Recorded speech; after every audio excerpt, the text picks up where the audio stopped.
Oh, there's already smiles in the production booth, which can only mean one thing. Unified Premier is back once again. Welcome to the Summer Division, and welcome to week number one, Playday number one. We've mixed things up, we've put it in the salad spinner, and we've changed up some of our casting duos, which means my Monday duo is no longer Adam McCready. It is now Light Rose. As much I love, my pond crosser, he won't be joining me this season. But Light Rose, I love you too.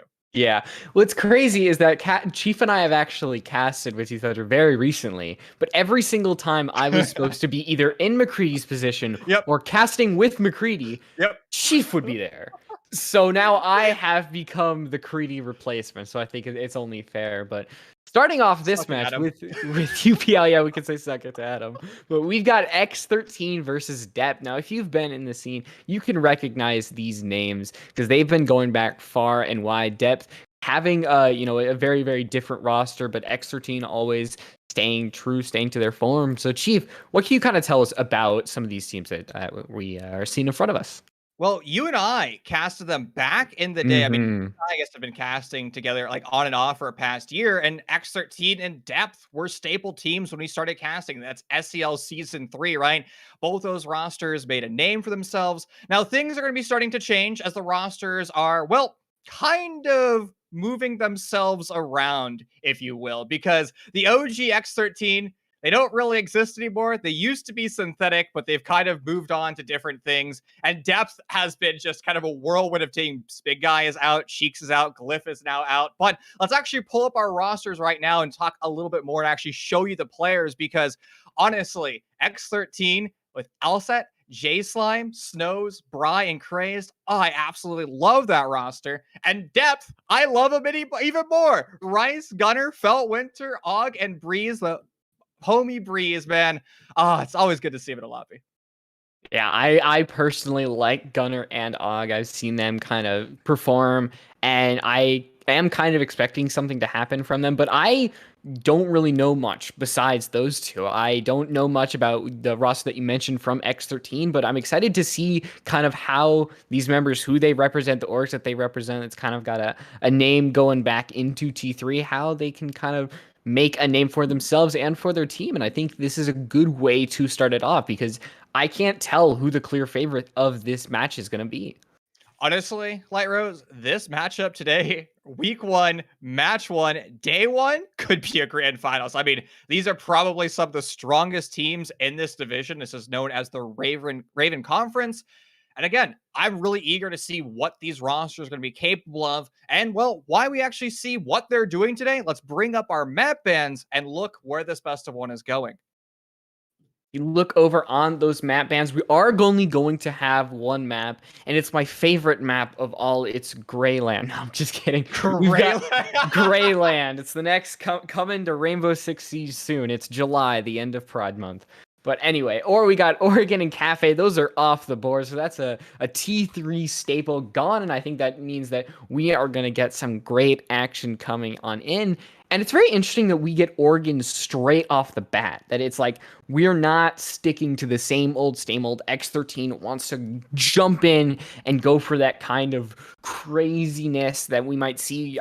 Sadly, it's not going to be Coastline, so it's not going to be a Fragger's Heaven. But we aren't going to see Chalet either. We're not going to have, that new hotness. We aren't going to see how these players can adapt to the new map that is Chalet. So really all we've got left is Villa, and if my brain can remember correctly, there's like 7 maps and I cannot for the life of me remember the last one. It's Club and Villa right now. Club and Villa, you're right, yes. And there we go, we are seeing Villa. So back to map.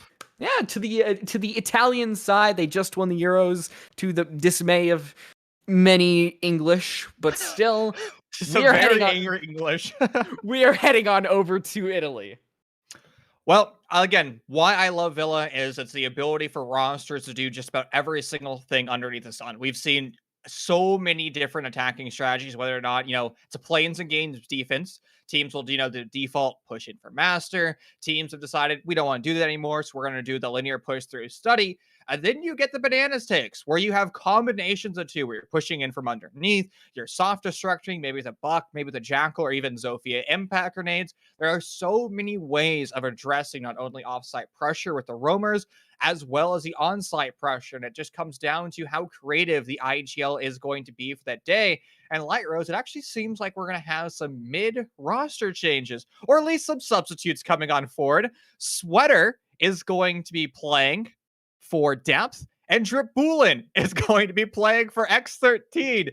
And that is a ton of experience coming in for both these rosters already off the bat. Plus, you incorporate, as we mentioned, Gunnar and Og on the side of Depth. And honestly, Depth is looking good. I have to give a shout out, Light Rose. Shout out to Jesse, the org owner of X13. I'm sure he's saying something right now, hyping up his boys before the match. And again, I just love to see all these like OG orgs, kind of like the legacy orgs in the start of our casting career.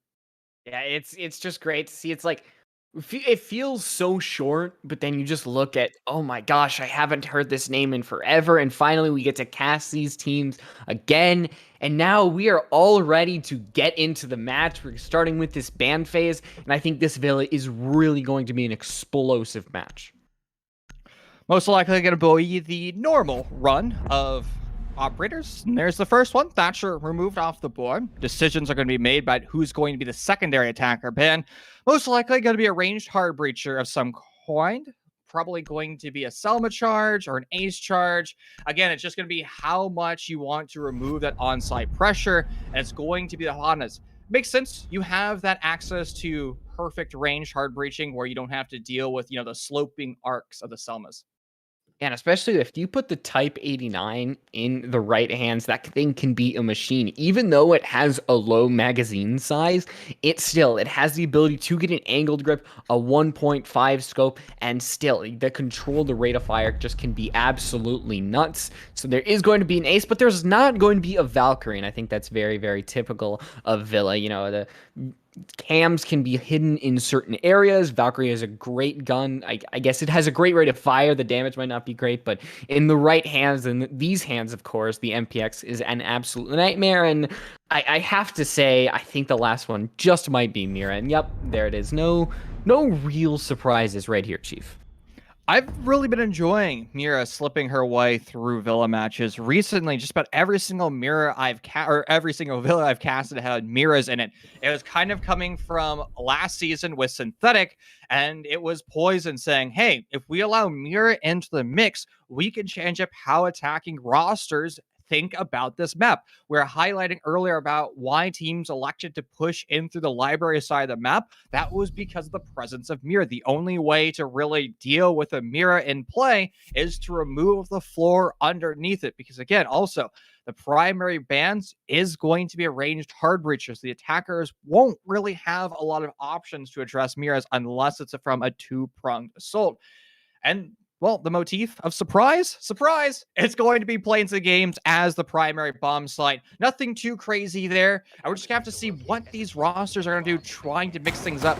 I'd like to see X13 maybe expand to the north, take some early gunfights, and maybe try to, make depths trip early on.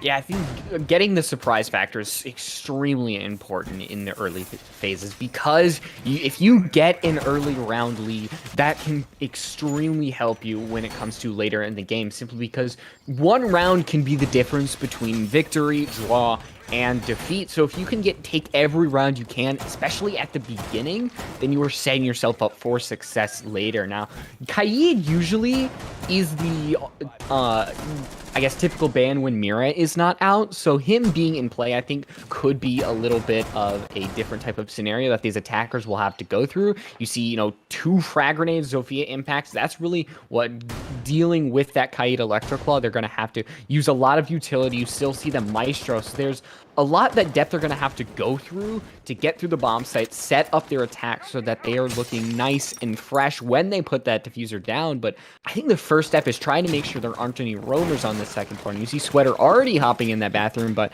that nice little drone's going to help them make sure they are clear and good going to that site.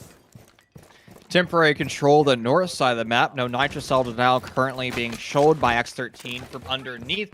So now Depth's just going to walk their way up through the 90 side, and then they're going to have to re-drone. Most likely to be some ounce of utility in that sector of the map, whether or not it's a bubble from Maestro or a deployable shield in that West Classical hallway. It's going to create new mini games and new tasks that Depth Esports needs to address. Feltwinter underneath on that first floor. He's also going to be one of the spearhead operators for Depth, just making sure no Nitrocells are lurking on by. Kraze can find the first opening duel. Rice off the board relatively early on. Primary flank watch, and now Gunner's dead as well. Diffuser sorted over by Red. We're highlighting how good that drone economy was for Depth, but all of a sudden mistakes were made and critical players have been lost. Yeah, frag grenades, flashbangs, I believe air jabs might have been down from Rice, but still you lose so much secondary utility as well. Feltwinter's going to be able to find the refrag, and then A is on the person who got the double kill, Kraze, but they're just not able to find the double spray. And as that smoke canister goes off, there's still about a minute 15 left, so if Depth can continue to kind of drain these smoke canisters out, they might be sitting in a better position the longer this round goes on, but they still need to probably find one more kill to even this thing's up. And if they can find Elsist or Snows, anything like a smoke canister is somebody who, while they are alive, has still great utility, then they're going to get something. But sadly, it's J-Slime finding Breeze, and with Sweater and Feltwinter alive, only 50 seconds left, and 4 members who definitely can hold their weight, especially as they realize how this Yana is just right around the corner. Things aren't exactly looking pretty. Pushing on forward, the players stacking up from X13 and U-Bar. Sweater's going to be able to get that kill, and Ionic Drone going out. Remembering that J-Slime was somewhere near study sign, Feltwinter's going to use that information perfectly. Now a 2v2, sub 30 seconds left in the round. Felt pushes up, but now he's down, and now confirmed by Snows. It's all Sweater on 1 HP, and Dripulin with the swing, able to deal with the pressure from Classical Hallway. That's X13 taking round number 1. Yeah, that was not a amazing round. That was not an absolute defeating round by X13 onto Depth Esports. That was close. That was a great job by Sweater and Feltwinter, actually even having a chance at bringing it back. I just think in the end, the HP advantage and the utility of the defense was just too overpowering. But I think going to Trophy Statuary, this is possibly when we might see Death kind of come back. We saw how they were really able to take map control very, very early in the round. You look at Sweater and the dronings that helped them absolutely push forward in the map. So if they're able to get that early on this site, then they might look so much better when it comes to, draining utility, making sure they get their refrags and something along the sort so they just don't find themselves in a hole. Not enough deployable shields being brought out by X13. Only a single one for Elsit. That's going to be that smoke player. We've seen rosters elect to go with Goyos on the site with an expansion over into Coat, where Elsit is currently shooting the floorboards and the bottom part of that wall. With that setup currently being made, it's most likely going to be a full reinforcement of the triple wall, but actually a single panel has been reinforced. This is quite a unique setup being, well, set up by X13, because the north wall, the most critical of the triple wall, is being left soft.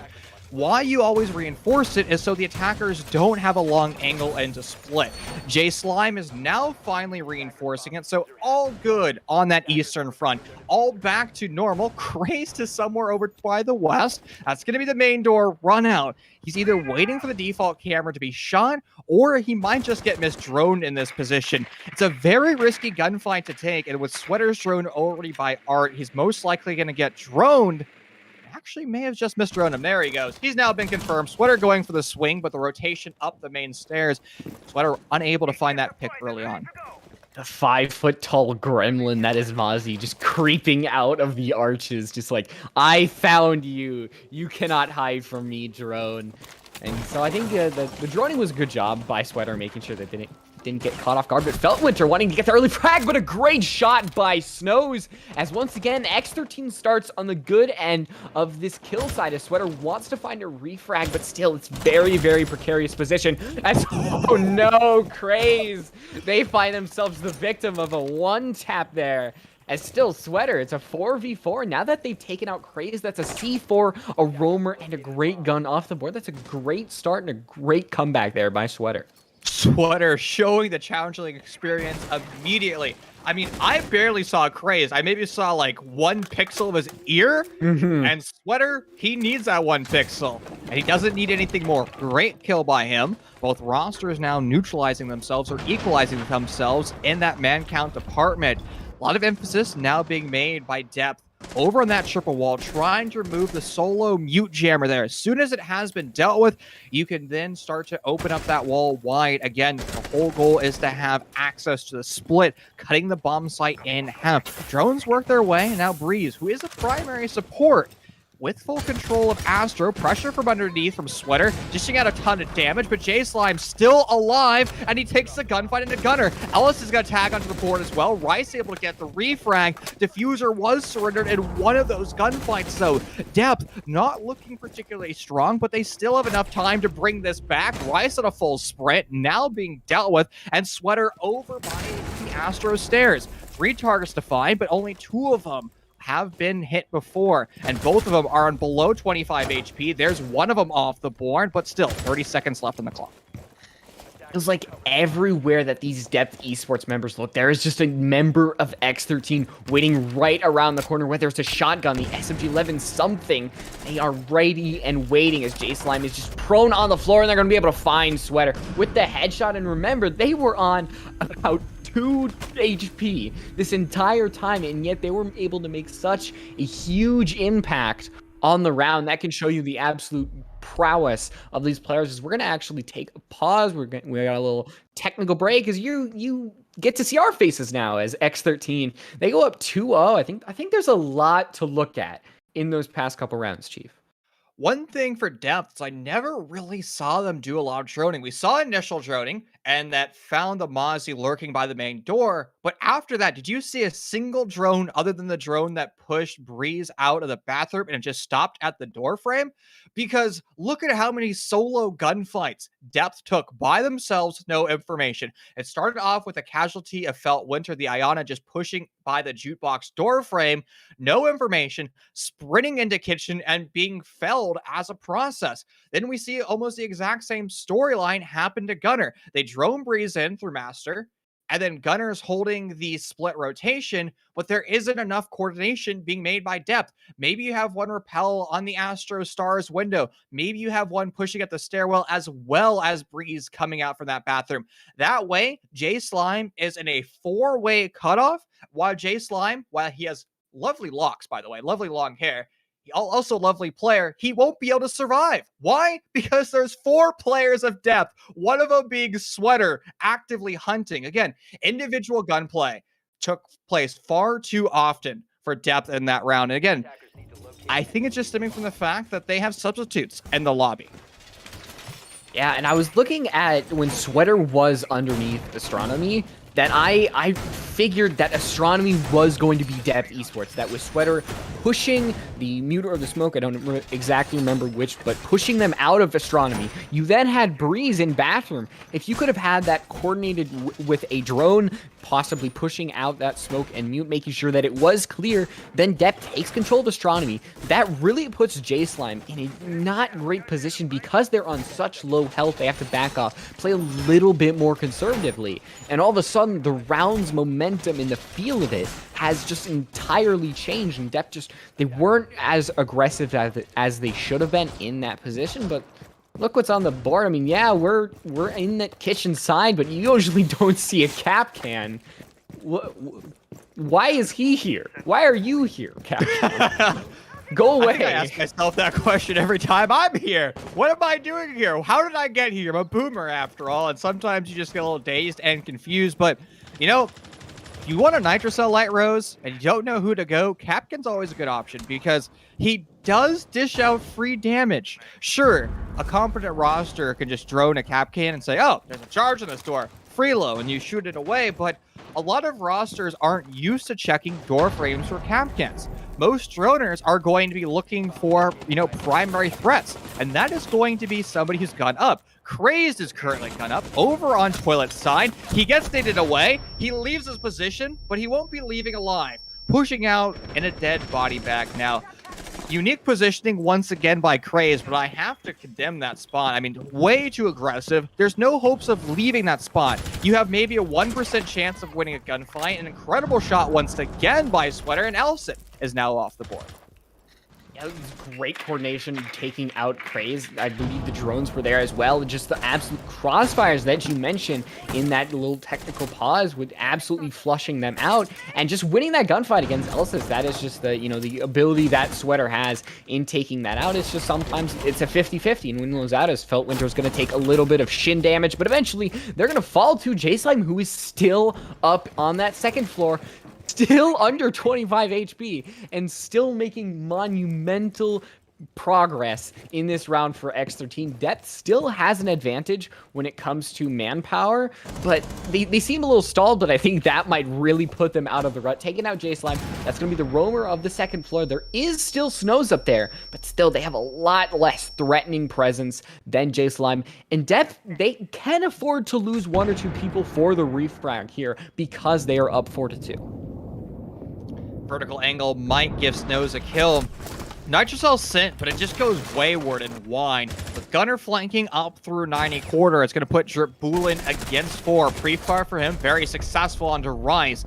But with the onslaught and the tidal wave rolling on forward, it's a good kill from Breeze, and it's a good execution all around from Depth Esports. We are critical of how they were struggling with the previous 2 rounds. They're droning, but all those issues have now been addressed for Depth. They coordinate, they drone, and they execute flawlessly.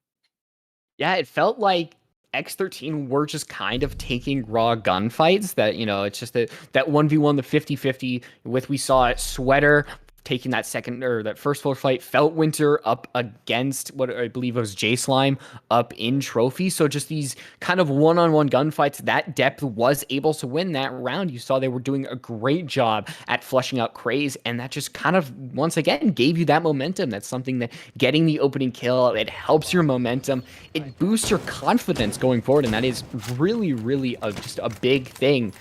And I feel like I'm making these high-level analyses or whatever, and then I look over to what X13 is bringing, and it's an Echo with a Supernova. Last time it was Kapkan, but now it's just an Echo with a Supernova. Dude, Supernova is gnarly, man. Like, don't knock it until you try it. The Bearing 9 absolutely slaps, dude. Like, it has gone, like, its recent buff, where it has less vertical and horizontal recoil. It's actually really easy to use, so give it a go sometime. Like, who's the new operator? Thunderbird? She now has it as well. Like, running Cab Shotgun with Bearing 9 is actually low-key kind of broken. It's, like, almost not quite as good as SMG-11, but it is more fun in an odd way because that fully automatic Cab Shotgun just absolutely spits lead. So give it a go sometime. And Supernova has some range on it. That thing can shoot somebody from like across the map and just absolutely slaughter them. Now, Depth Esports is making sure they themselves don't get slaughtered. And the way they're going to do that is having a good drone economy, pushing their way in from the north side once again. But Feltwinter is going to be the loose cannon this round. He's going to be pushing from kitchen side. He is self-droning there, and this could be a big opening for X13. They might be able to capitalize on it if they're able to bypass that drone and sneak behind Feltwinter. But so far, X13 is not going to quite show their hand. They're still more or less all on the bomb side, or at least all to the south side of the map. Yeah, and if my eyes do not deceive me, we do see, as you said, most of the members of X13 in the bomb site. So that means that Depth, they can take the map control that they really need, focus on getting these 50-50s, 1v1s, and it feels like I'm looking in a mirror. We saw the exact same thing happen the last time we were here. Craze starting off on a kill onto Rice. If Gunnar dies to the hands of Craze, I'm just going to have to make sure I'm not in the Matrix, because to have the exact same thing happen again, it's a little bit of a Depth fall as Feltwinter's finally able to break the cycle, taking out Elsis. That's an even bigger kill than on Rice. Even though Gunnar's down, you lose your smoke canisters, and you put Drip on extremely low health, and there we go, Breeze able to take down Chase Slime. You thought that their butt was on fire the way they were running away, and it seems that Depth, even though they were on the losing end of these gunfights, suddenly it's a 3v2. They have a minute left to try to put down this diffuser. They're looking a lot better than they were about 30 seconds ago. Oh, there's a phone call that was made, and Sweater is going to be down from that phone call, knowing telemarketer is going to reach their person, but with Breeze getting that refrag, Sweater is still DB no, but it should be an easy retrieve. Diffuser in their hand might not be an easy retrieve. It's stuck over by Ren, but Feltwinter from behind. Again, they're tasked with holding the flank as well from underneath. That's a free kill for Feltwinter. Plains and Games was a stronghold for X13 at the start of round 1. However, the strengths, the walls, has been broken down. There we go. And I think now we've kind of warmed up. It's not going to be, an X13 domination, but we might have a real game on our hands here. As we're getting to the latter half of X13's defense. They do not want to go down 2-4. They need to win one more bomb site. And I think it's just that confidence that kind of got ahead of them. They were feeling good. So they were taking these early gunfights, and they were just losing them. But now, as we kind of reach this tie game precipice, we're going on over to the Aruni as well. So a lot more is dedicated just to the anti-offensive utility. These frag grenades, these Zofia impacts. There's so much that X13 are going to try to contain, especially with this Aruni. And Craze even gets to keep the P10 Roni. And that's, I'm sure they're real happy about that. Interesting choice of primary weapons for X13. So secret the Mossberg shotgun is one of the most versatile weapons in the game, but since you have a Rooney as well as 2 Mossberg shown, I mean, in theory, one of the 2 SAS operators can bring, a submachine gun as a primary weapon just to increase surface level firepower. Not the case being made. Again, there's nothing wrong with it because Mossberg SMG-11 also is just equally as strong. Same hold being created for X13. Lots of pressure and reinforcements currently being placed downstairs. And we have to make sure Depth doesn't just, fly into the second or the first floor haphazardly. And the same thing needs to be said for Crazed. He's been playing hyper aggressive the majority of these rounds. Plains and Games, Crazed looks fine because he's going to be one of those primary anchors. Kind of left off his chain where he's allowed to swing and take more gunfights around the bomb site, but he's more or less still going to be on site. Now, in his primary and secondary bomb sites, That's going to be Trophy and Kitchen. Craze is going to be a primary roamer, running around the map being a pest. And unfortunately to him, he's going to find himself early in a gunfight. He's stuck in the planes and games with no hope of rotating, and he's already lost some HP. Now the game is just fine. Craze, you really want to dedicate drones. They're dedicating air jabs as well to make sure that Craze is not a threat. And there we go. Feltwinter through the opening in the wall is able to find Craze. So now you do lose the Aruni and the C4. It gets stuck in the floor. And it's not really going to be able to do much as well. So they're going to dedicate a second one. And I leave myself wondering what X13 really was trying to get at there. Breeze wasn't even in walk-in closet. That's it. I mean, we can see that, but X13 obviously were trying to get somebody in that walk-in closet. And even though they don't find a kill through plastic explosives, they're still going to be able to find a kill through X13 finding all the way of their own. They find themselves looking so much better as they find a 3 kills in what looks like 5 seconds, and all of a sudden, Rice on low health and Sweater are the only ones left to try to keep this streak going. Well, Rice's low HP has now been addressed as he's been removed off the board, and it's all on Sweaters, the rent-free player against 3, the former rent-free player, pushing ways up red with no information. You have to corner check. He can be swung from 2 different angles. Drapulin swings and has been slammed as a result. A great kill from Sweater, but he's now on low HP. 1 shot and he will be done. A smoke grenade, he breathes it in once, and he will be done. Remodeling part of that bomb site. Impact grenade goes off over by the zombie door, by the boar door. This is going to give him an advantage point, a new angle to challenge on through. Now retrieving the diffuser. He still needs to check every single one of these corners. He dives around, and he's going to find himself in a pickle.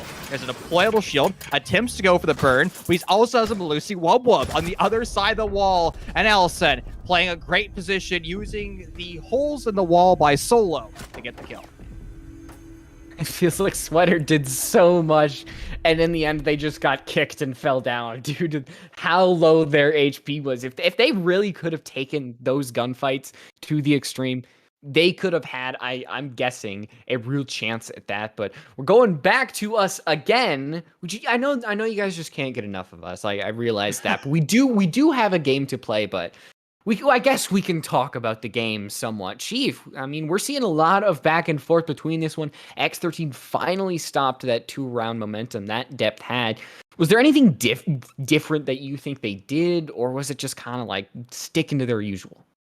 Right now, both these rosters are relying heavily on gunfights and mechanical play. Sometimes a little bit too much reliance, particularly Crazed. Love him to death, but he is kind of playing almost brain dead right now. He has turned his brain off, and he's burying himself in corners. I have to be very critical of his toilet play. That was the Kitchen round 3. He put himself in toilets. What does he expect to happen? He gets droned, he gets shot through the wall, and naded by 3 players of Depth. That's just a dumb place to be. You can't rotate from that position. If you play there, you play to die, and at best, you're taking 1 with you. And that's best case scenario. Most of the times, you die there.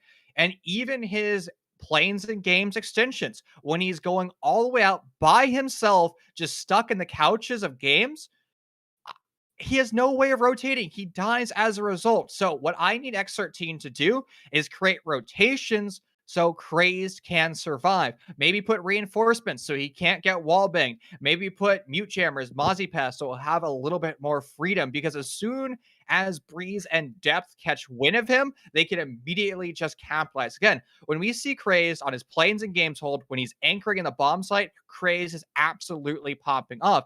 Same thing can be said for Sweater. When he has information, when he has a primary droner, man, Sweater looks good. And even his reactionary shots, going back to that gunfight on Drip Bulin on the red stairs, incredible. I mean, Drip Bulin, a former Pro League player, I mean, should never get tossed silly like that. I mean, we saw them blaming the gun. I mean, I don't know. I'm actually thinking that sounds like excuses. My book, Chief. I don't know. Just but you know, X13. X13 still trying to get that planes and games, and I think Craze going back on the Kite obviously is the play. They've gotten, multiple kills on this site. But do you think X13 could dedicate more to the roam?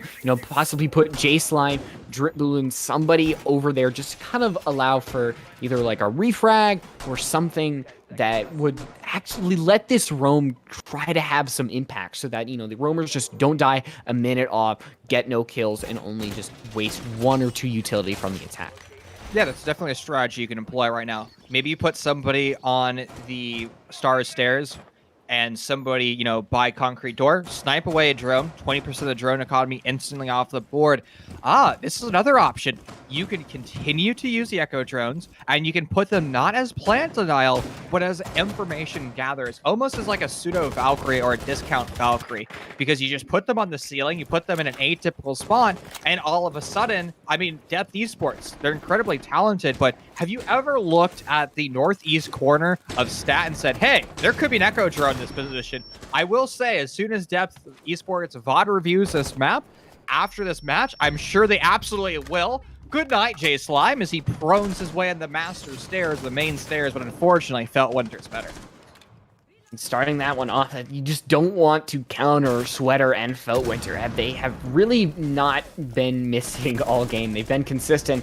And even though Feltwinter is going to find themselves dead in the grave, they're still going to allow Depth Esports to try to find themselves up those stairs. And now it's just Elsis and Snows, the 3 speeds, all left alone in the site. And now they're going to have to dedicate Echo Jones. And oh no, Elsis finds Snows to his left, all dead in the ground. And it's a 3v1, excuse me, a 3v0 now. As it's a 3v3, and as now we're going to swap sides here. That was one of the fastest rounds we're probably going to see in all of Unified Premier League. That was a 70-second execute being won by Depth Esports. An incredible showing there. And X13 just got dismantled. It wasn't necessarily like they're playing particularly aggressive. Sure, you can make the argument that maybe J-Slime should have, sniped the drone and left that position, but it really doesn't matter. Good crosshair placements was able to address him. And as soon as that point, what does X13 do? Well, it's important that they try to swing and take a gunfight, because if they don't, it's going to become 3-5. Unfortunately, it became 3-2 just like that, as 2 members of X13 attempt to take gunfight, trying to not only get the refrag, but equalize that roster count. Not working for them, and as you mentioned, the 3 armors left against a tsunami of Depth Esports players, and poor Maestro got absolutely slept in that round. One moment he's sleeping, or one moment he's standing up, the next moment he's just on the ground sleeping. That's going to be a theme for Depth Esports, flexing their muscles, and now that they're on defense, access to the entire map as a roamer is going to be something very scary, and X13 has to be prepared for it. And this is an opportunity to maybe bring out a Jackal just to expedite their own player, particularly since its expansion to the north.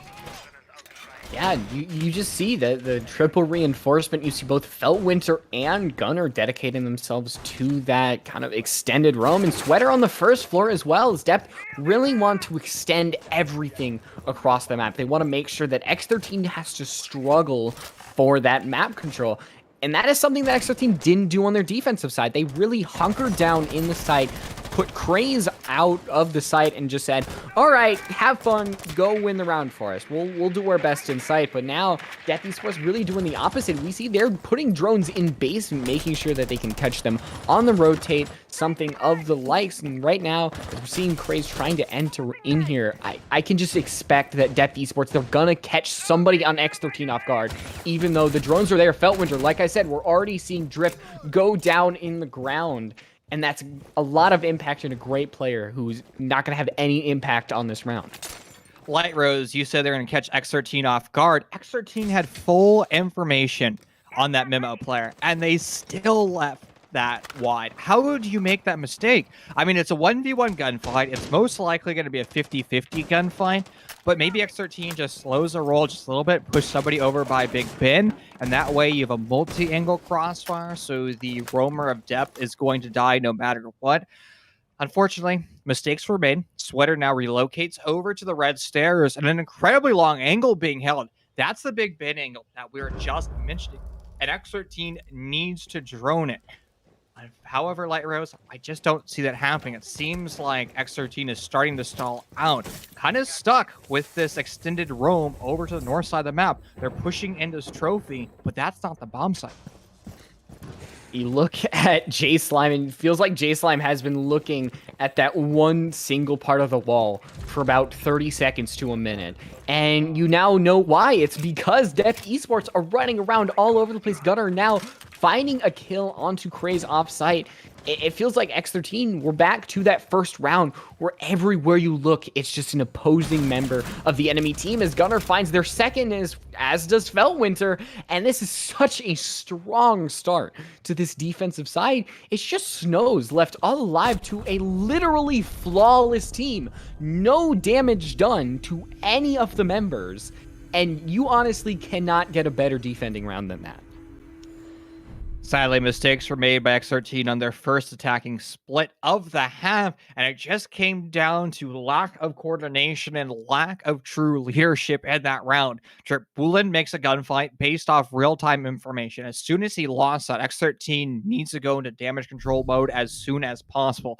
They need to find a strategy to get that refrag back, but they never attempted to do that. Instead, they tried to push in through triple wall, try to go for a hard breach and deal with the offsite roamers of Depth Esports. However, X13 never really coordinated any of that. Nobody said, hey, Snows, you need to open up the north wall, which is the split wall of triple, to try to kill Gunnar. Everybody from X13 sits outside the master balcony or directly in master itself, waiting for a drone, waiting for information, or waiting for somebody to make a play. It took them practically, we'll call it 110 or so seconds for X13 to attempt to make the push towards the south. And the moment that they did, they just got slaughtered by Depth Esports because they didn't have real-time information. But round 7 could be a stepping stone and alerting position for the offense of X13. All they need to do is kind of copy and paste what Depth Esports was doing. Have a good drone economy, have good drone pressure, start it over to the south side of the map or the east side, depending on what X13 wants. Make sure you check every nook and cranny and be prepared to have 2 attackers take the same gunfight from different angles. Yeah, but you want to start out with a full 5 members, and Sweater is on the prowl, wanting to get a really, really early kill. Sadly, I don't think any X13 members are spawning near there, so it might be for nothing. Sweater is still dedicating themselves, trying to find something, and as you can see, they are on the literal opposite side of the map. So get back in the building, help out your friends here, and take out J Slime, who's trying to be very, very cautious. As you can see, the drones are pushing them forward, but they really can't take anything for granted, because as soon as they do, they find themselves looking down the barrel of a 4-2 man count. As Sweater is pushing up really early, wanting to be that aggressive roamer, as the drone is there, but still trying to be as sneaky as possible, trying to get those extremely early kills that we've seen from Depth Esports so far.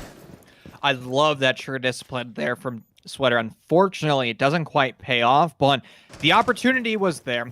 He was standing over by Big Ben. As soon as he saw that camera light up, he immediately snipes it away and relocates. Alset is going to relocate his drone now over by Big Ben. Full information onto Feltwinter, who's now going to be forced to retreat up that red stairwell. Great control for X13 on that first floor. They should be able to start to remove any electric units that are on that triple wall.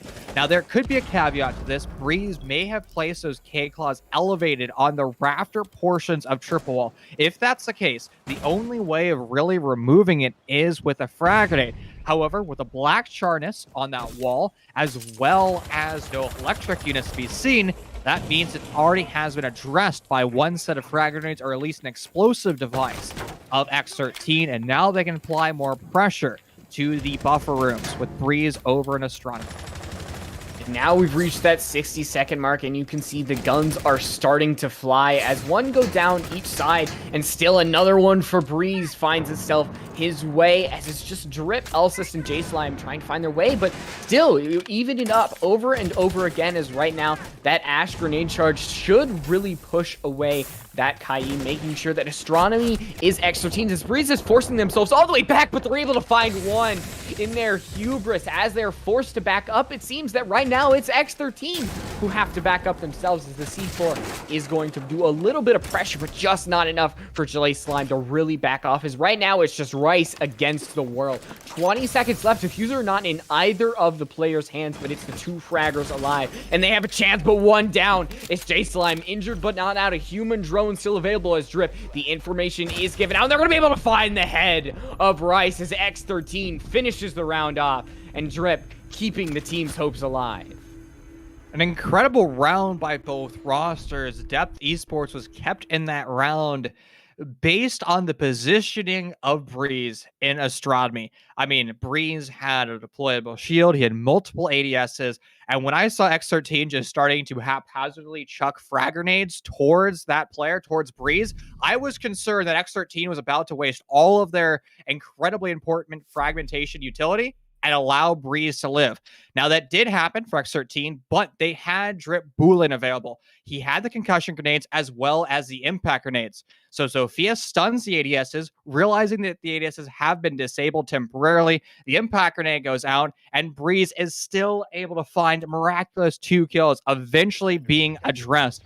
And then it's a 1v2 at that point. Rice stuck over on Stat or near Deer, gets a down with the smoke canister, and then the 1v1. I would have loved to see Rice bring out that Mossberg shotgun and try to go CQC against Drip Bulin, but unfortunately the positioning over by Boar was read perfectly by the former Pro League player. Is a very exciting match. It seems that really any team could absolutely take this, and it's gonna come down to who can really stave off in the end, who can match the most amount of rounds in a second. Is X13 gonna find themselves in the lead here, as we're going once again back to trophy statuary? Same things actually, but it's gonna be a Flores this time, and that really could be something big, because now you don't have, you know, that grenade launcher is actually 2 drones for Sweater to shoot out. And now that's a very interesting play, the 2 drones being right there, and Sweater wanting to actually find something as well, and they find, oh, so close to finding the kill on Craze. It's just the aggression from Sweater. It's very exciting to see. That, I mean, you do see a tangible result, but still, Craze is still able to use a frag raise, still drone, and still give out information, so it's so close to finding the golden goose, but just so far as well. Have you ever heard about spawn peeking drones? I absolutely love that strat. Why? Because it removes 20% of the drone economy. And actually, Sweater got another drone. It was hard to see, but a drone was thrown through the window when he was pre-firing onto Crazed. So now that's 30% of the drone economy for X13 removed in the first 15 seconds of the round without gathering any information. But Drip Bulin's in the bomb site. He's able to take on one, potentially converting into another kill. He'll be able to do exactly that. But he self-refrags the trades back and forth. X13 with the man advantage and full site control. Breeze rotates his way back in through Astro. And now the insane plays on the bomb site have started to cool off just a bit. That was a 60-second execute. How on earth was Drip Bulin in the bomb site? Breeze is going to be drone by one of the RCXDs, forced to take on the gunfight, and he makes it look easy. A second one presents itself, but he'd be unable to do that. Now it's Feltwinter against 3. All of his opponents are on full HP. A very difficult gunfight to take. Now being droned out, bullets whizzing in through a split. Now stuck in a crossfire. Feltwinter has to target priority here. He has to decide which target is going to be the best target to take the gunfight against. Reading it over into Khan, and now a swing. Forced to go for the pistol. He's looking the wrong Dre. He's close on the rotate, and Jay Slime will win the round for X13. An incredible series of events by both rosters. A lovely 1v1, but finally going down to the heartbreaking seconds for X13. Oh my god, those last 5 seconds when it was just Jay Slime. I was so concerned that we were going to see Feltwinter find the pistol kill onto Jay Slime, winning that out, because it seemed that everything was in the hand. Feltwinter played that beautifully with the shot onto the master bedroom door and then swinging it once that Selma charge was activated. But in the end, you don't have eyes in the back of your head, and you still... Finding a single person through a bunch of explosives is extremely hard, and Feltwinter sadly just cannot do it all. But now, Boolen cannot just be in the site. Like, Boolen in the site, what will he do? He will kill your team.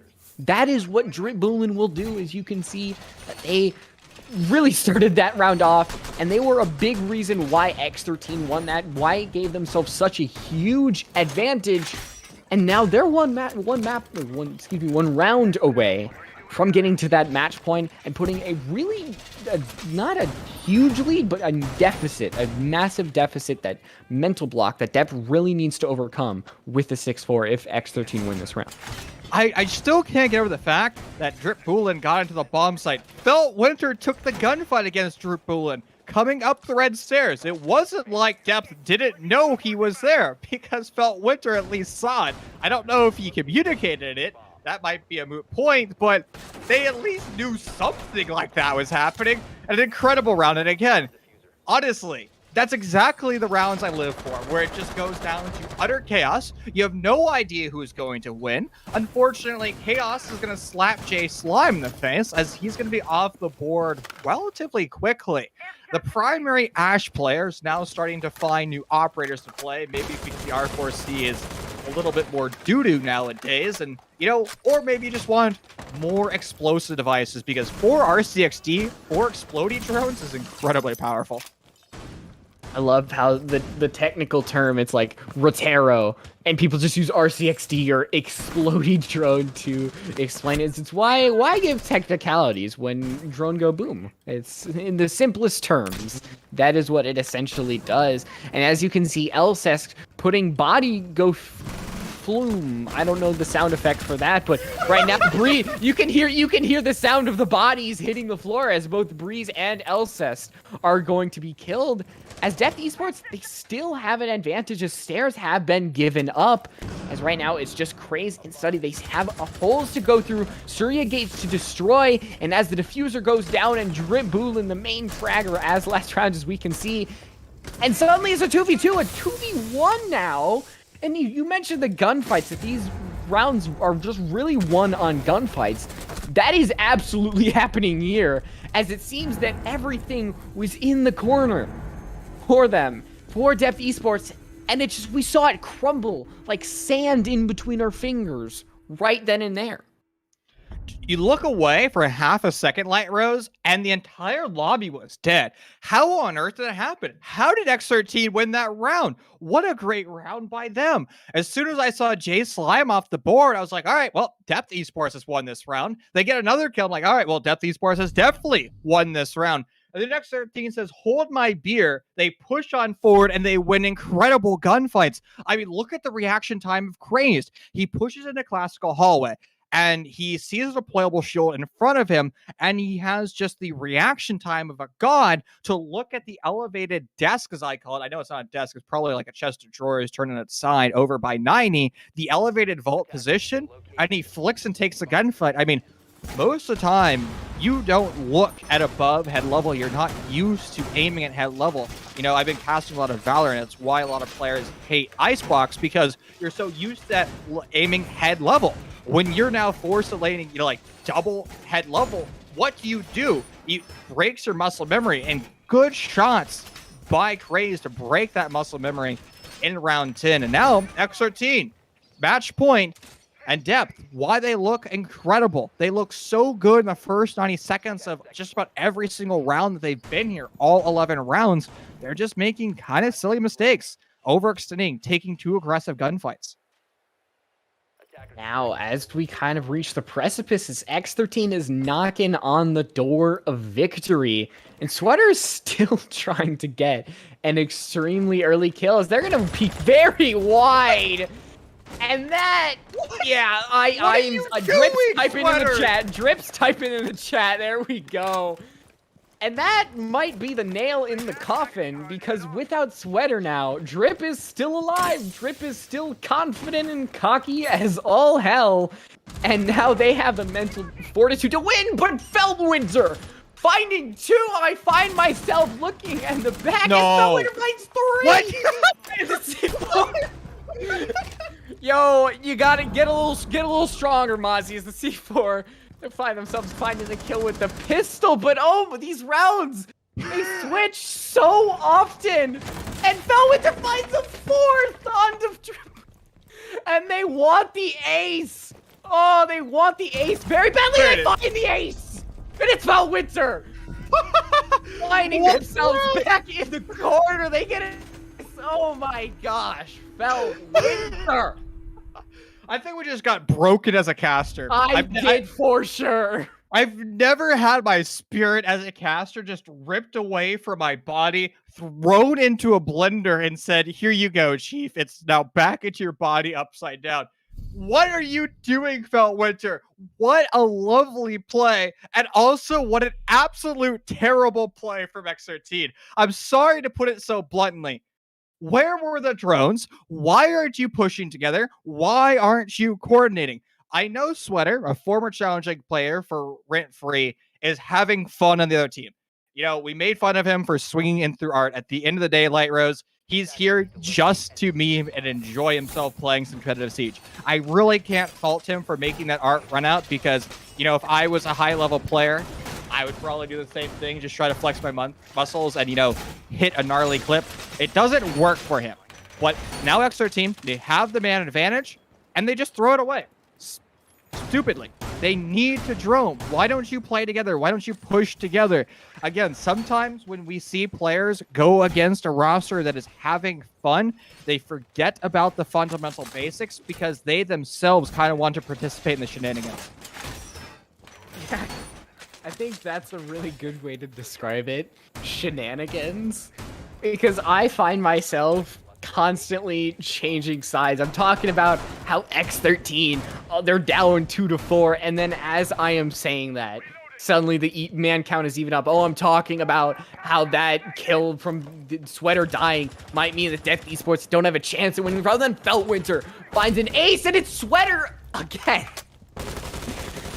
You said that if you were a Pro League player, Challenger League player, that you would find yourself doing that all over again. Well, Chief, there's a reason why you're not that guy, Chief.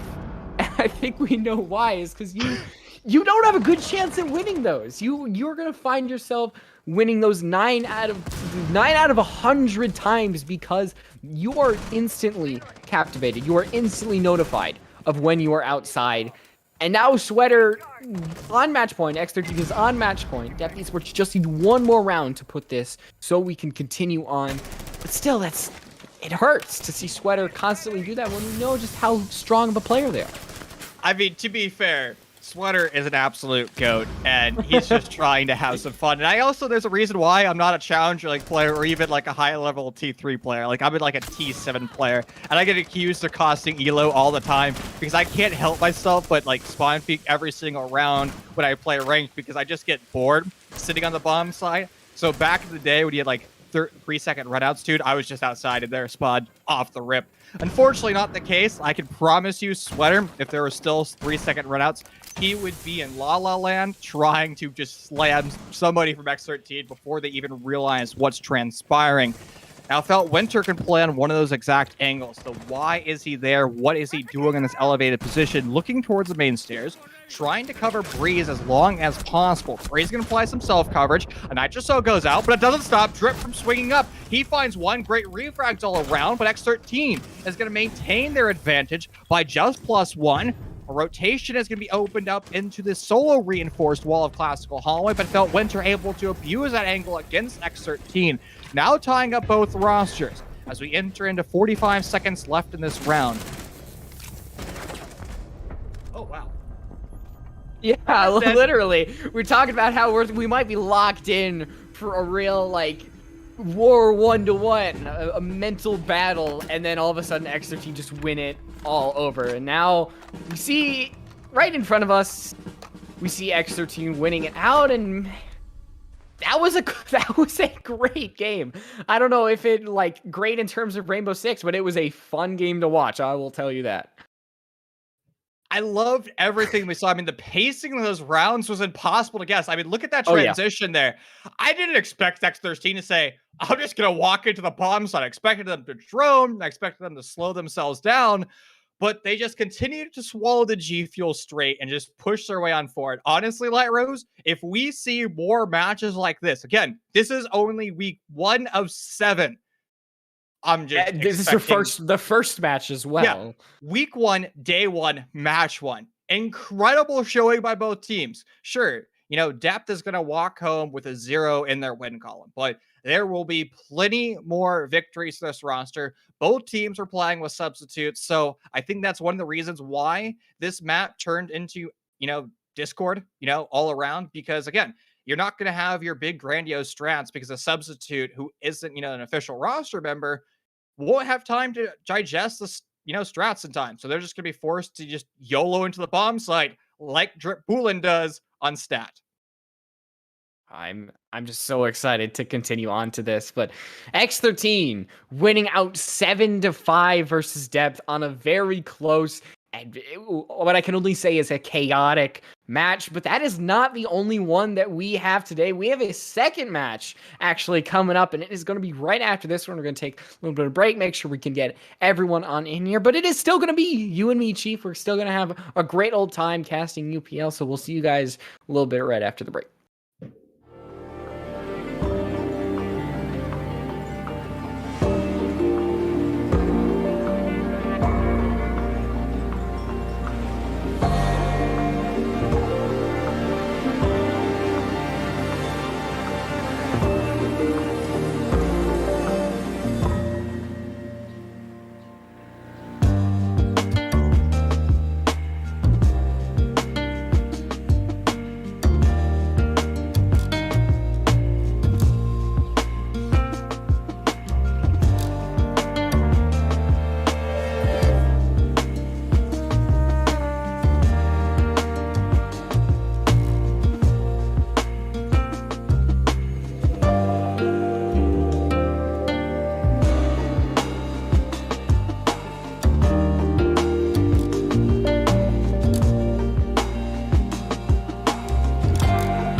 With X13 in depth, the match of the day in the books, we have another match, and it's also going to be the match of the day since we always have two of them. It's Slaughterhouse Bravo, which I've been told they just want to be called SHB, but I don't know if I could ever call them that, versus 9-3. And today, Light Rose will be joining me once again. I'm so excited for this matchup. I'm also a little sad for this matchup, but we'll talk more about that soon. Oh, well, I am because we are the first, I believe, to see the new SH Bravo roster. And if I am not wrong, it literally got released like an hour and a half ago. Like Yeah, it was 57 minutes when we went live, so I guess it's now 2 hours or something like that. Yeah, But so the official announcement, you were witnessing before you a baby of a team, I guess, when it comes to that. But their members are anything but babies. Well, we can pull up the rosters right now and talk a little bit more about why I'm kind of bittersweet about what's going on. A staple member of the Slaughterhouse Bravo roster for the past year, back when they were known as Akara Gaming, Wubs, the team captain, and IGL has parted ways with this team.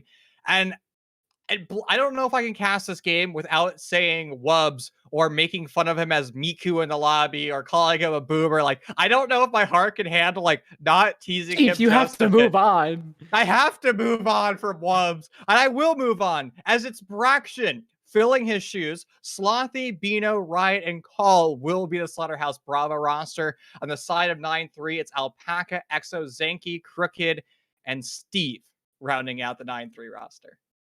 I love the, like, you got these crazy names, and then there's just Steve. Like, he's just there, Steve. He's there. He's clocking in his 9-3 shift. He's working. As we were talking about the 9-3, how we should call it. If it's 9-2-3, 9-3's 6. Because it's 9 minus 3, but there are many ways that you can interpret 9-3. I'm just going to call them 9-3. You are up to your own interpretation.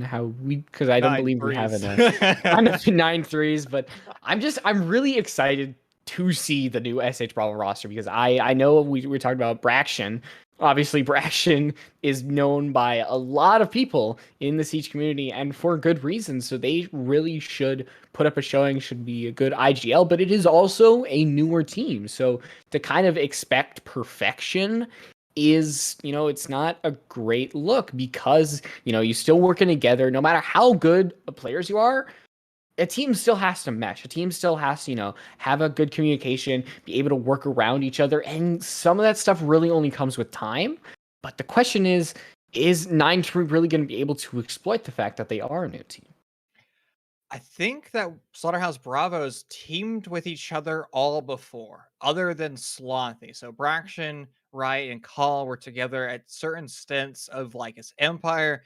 Bino, I can't remember if he was, and Slothy has been a member of Slaughterhouse Bravo for quite a bit. So whatever, they have been if you've seen any of the Twitter leaks, this roster has been leaked more than once. So we know that they've been scrimming and dry running together.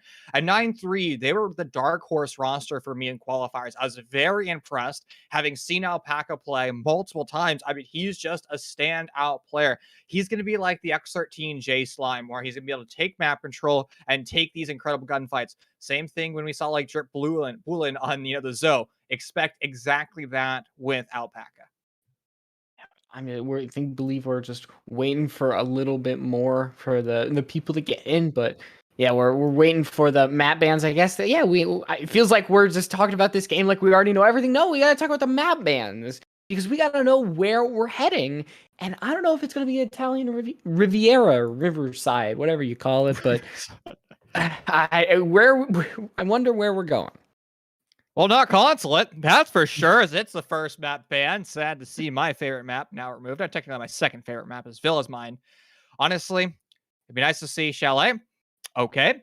Unfortunately, there goes Chalet. So 2 of the air quotes hardest maps to play, or the least enjoyed maps by so many players and rosters, first off the board, which is going to start to put the true 5 maps of the competitive pool that everybody seems to love under the sun.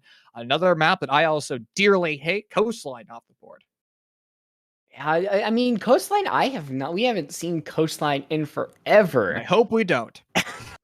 I mean, it has a very weird place in the map pool because it's that weird cousin. It's that weird, you're like, he's got to come to the family reunion, but you really don't want to talk about him because there's basic, very, very basic strats when it comes to Coastline, but it's essentially gunfights, the map, and nothing is really like that when it comes to these other ones. So, if teams, they want to show how good they are at strategies, they don't want to just take it to gunfight territory, then, you obviously don't want to go to Coastline, but we're going to Oregon. I mentioned last map how Oregon was the first one off. No, it's going to be the last one, and it is going to be where we are heading. I was about to say, I wonder where the Oregon map is, and then I realized why that's a stupid question.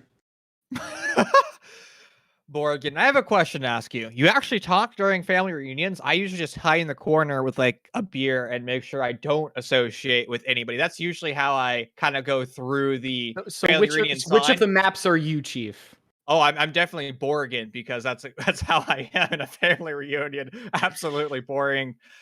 Again, this is a default map. Roster under the sun, no matter how long they've been playing together, should be comfortable on this map. The introduction of Flores has made holding J Bunker a little bit more difficult to do, forcing teams to find innovative ways of holding that, because there's a time where all you do is you put a rooting gate, ADSs with My Pancakes, your deployable shield will be perpetually safe in that spot unless the attackers bring everything and the kitchen sink, able to throw all their utility down range to address the catching devices.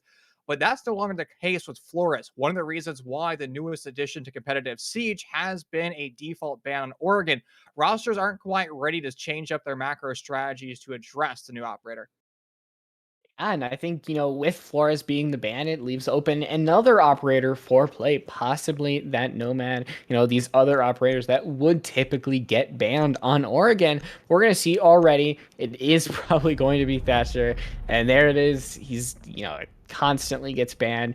There's the jokes about him being banned have been run to death. Him getting banned has been run. There's nothing you can really say about it at this point. It is just constantly expected.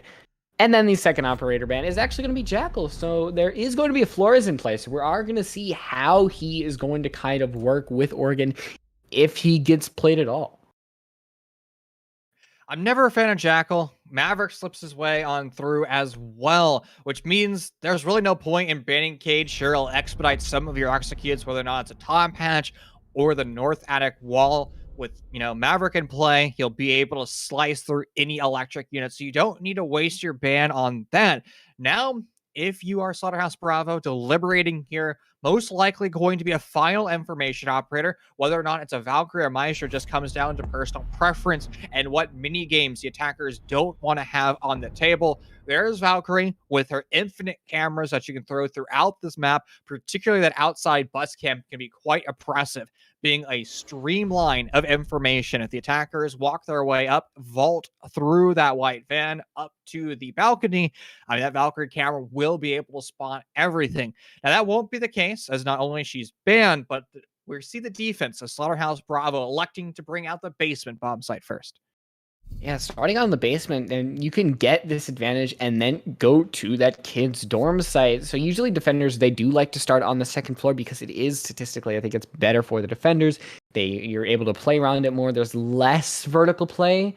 Even though the basement above it is a lot of hard surfaces, there's still, a freezer. There's still some areas where you can shoot up and into, E-box. There's areas so the second floor, you're leaving it to the second round, and you're starting on the defense. You're bringing out a lot of anti-utility and a Tachanka, and there's going to be no smoke, and instead they're bringing the Fire Lord. And I don't know actually if his recent buffs have gone through or not, Chief. It will go through, I believe, the 25th of this month. And I also want to say we hyped up Wubs Miku a bunch. I also need to hype up the GOAT flank watch. Burnt Turkey was a staple of this roster too, and it's also weird not seeing him in lobby. I'm sure Burnt Turkey's trying to find some new team where he can just sit on flank watch the entire time, sit on Nomad, and just absolutely slam anything that goes in his crosshairs. Because if you're currently LFT or LFP and you need to find a Burnt Turkey, definitely pick him up because he'll make your roster that much better. There's a shameless plug for Burnt Turkey. Moving forward, though, as we mentioned, it's a basement sign. Everything being set up more or less traditionally for Slaughterhouse Bravo. And I'm really curious to see what 9-3 actually does for their execute. How are they going to take map control? Where are they going to push from? One of the avenues you can have at your disposal is clearing T3. Most likely not going to see somebody up there, but in the event, the 2% chance somebody's lurking in that position, it's in the best interest of any offensive roster just to confirm, hey, nobody's in T3. We can just swing. It takes maybe about, 10 seconds or so to gather the time. It's not going to compound that much time. 13 able to confirm nobody's up there with full control of the north stairs. Now 9-3 can start to deal with meeting room pressure, kitchen, and start to open up every single hatch that 9-3 wants. 9-3, they're really dedicating themselves to making sure that there are no roamers hiding in these really sneaky positions that can just get the jump on them. You did see Riot just going up these tower stairs, wanting to get something early, but instead just backing off, going to the site. And it's usually what we see of the basement site is that everybody sticks themselves in. You've got maybe one in freezer, one by pillar, but other than that, everybody is just in the site wanting to repel these attackers for as long as they can. And it's what makes Oregon just kind of a chaotic map, is because everything comes to a heat very, very quickly. And there's so much time for these attackers to set up, and the execution just has to come all at once. And there's only a matter of time before that. We're seeing, these hatches broken up, rotates being made, and you can see the timer is just building up to the eventual absolute chaos that we will see. No casualties, no damage has yet to be taken here in round one, which means the offense of 9-3, they're going to have to start to move quick very soon. They haven't even put a foot yet in the basement site. Now, they are in a 360-degree crossfire scenario, they being Slaughterhouse Bravo, because 9-3 has pressure coming down the north stairs, the west stairs, and the south stairs. All 9-3 needs to do is act like a boa constrictor snake, start to circle in tighter and tighter, starting to remove the life force and the air away from Slaughterhouse Bravo. But Slaughterhouse Bravo still has some tricks up their sleeves. It is going to be Lord Tachanka starting to send some of the Samika launcher rounds down range, stopping Alpaca dead in his tracks, taking a little bit of damage not only from the bubble as well as from the flames. Riot the Rangstar finds the first kill. Bino's going to attack onto the board as well. Exo off, and now an attempted frag from Alpaca and Steve. They light up the scoreboard, but still Slaughterhouse Bravo in control this round. Steve on exactly 25 HP. Forced to find 2 kills, and he's going to have to flood on through. He does have a diffuser. He could go for a plant. He's going to elect not to do so. And Bino on the swing with the Alda from Laundry gets a kill off the red ping. A great round, maybe a little bit too slow from 9-3, but they can start to work out the kinks moving forward.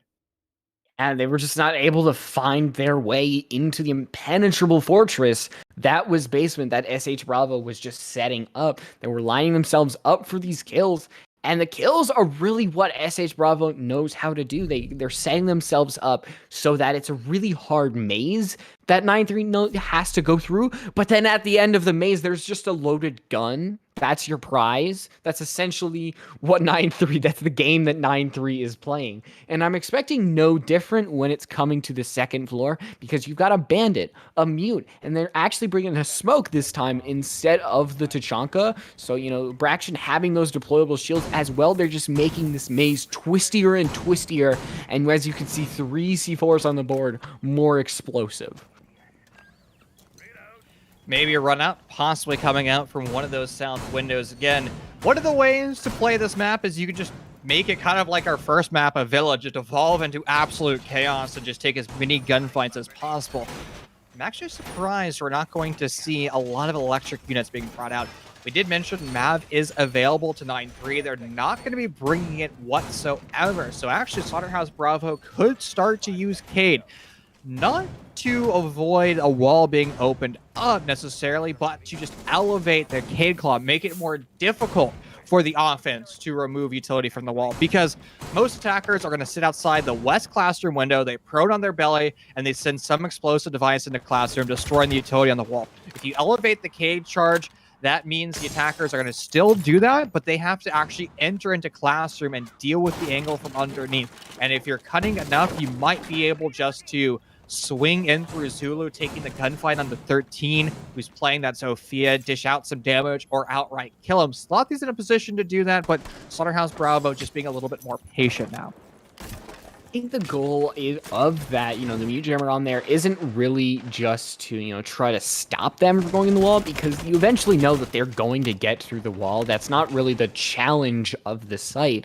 It's, making your way actually into games and trying to get that plant down. So 9-3, they're, dedicating themselves less to just trying to keep the wall open and more just overall site play, with the C4 that the mute has. I don't believe they are bringing the MP5K, so the SMG-11 as well that you can bring. So right now, EXO bring that wall up, and you saw them still shooting their own X-Kairos charges so that they can give themselves just a really, really good angle, and it doesn't leave them exposed when it comes to this. Is right now, our utility is being destroyed, ADS charges being zapped.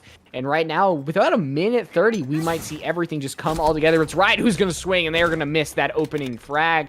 And Alpaca still outside that big window. It's just going to provide an extremely looming threat to SH Bravo, who's actually playing more underneath than everything. 2 members on that first floor.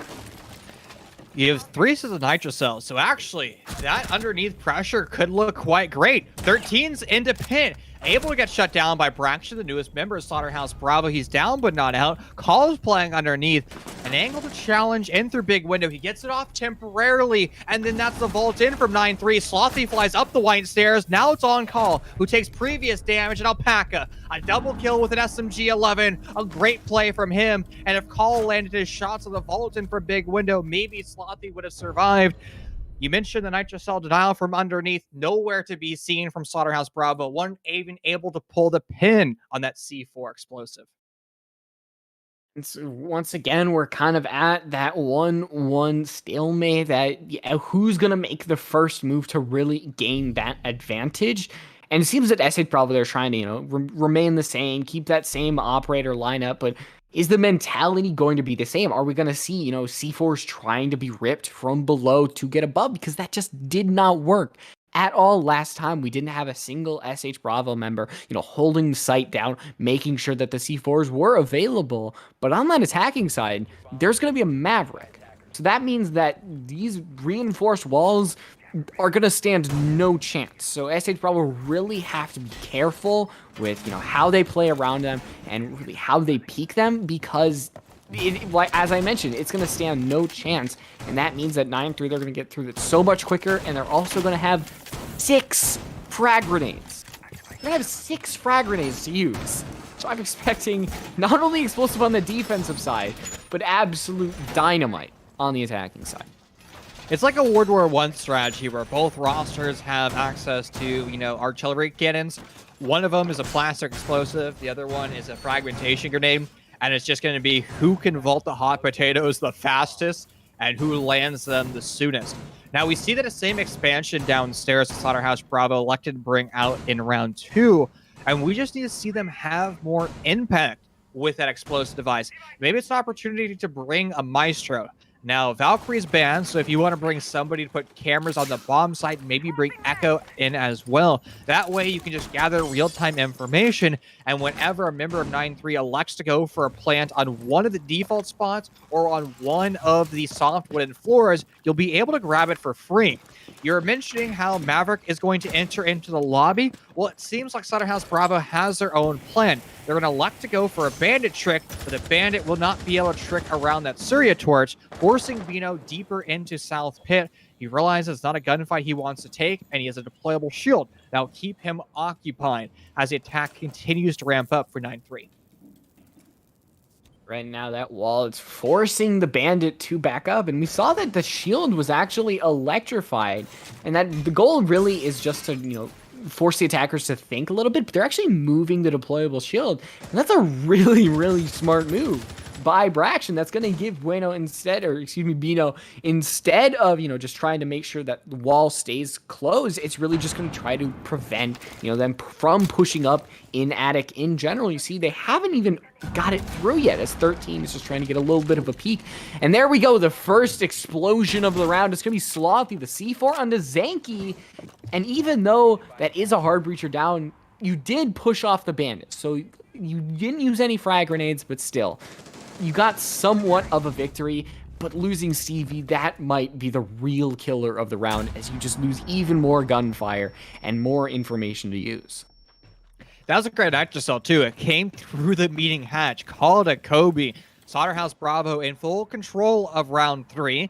And now 9-3 has to start to relocate. They have to gather their troops back, almost clump up, and make sure they play together as a team. Alpaca saw Shoulder Blade, somebody from Slaughterhouse Bravo, sneaking their way down the wide stairs, but neither one of those players is going to take a gunfight. 13 is going to be sneaky as well, flying on through to the trophy door frame. No information. He's going to go out. Bino's going to find a second kill to follow up the death of 13. That's XO off the board. Alpaca forced to go for the ace. A headshot's going to make it a little bit more doable, but unable to land any more kills beyond that. A 3K in a round for Bino. As you called him Bueno earlier, but he's going to be exactly that in the round. Absolute Bueno performance from Bino. Yeah, and keeping it on up is right there.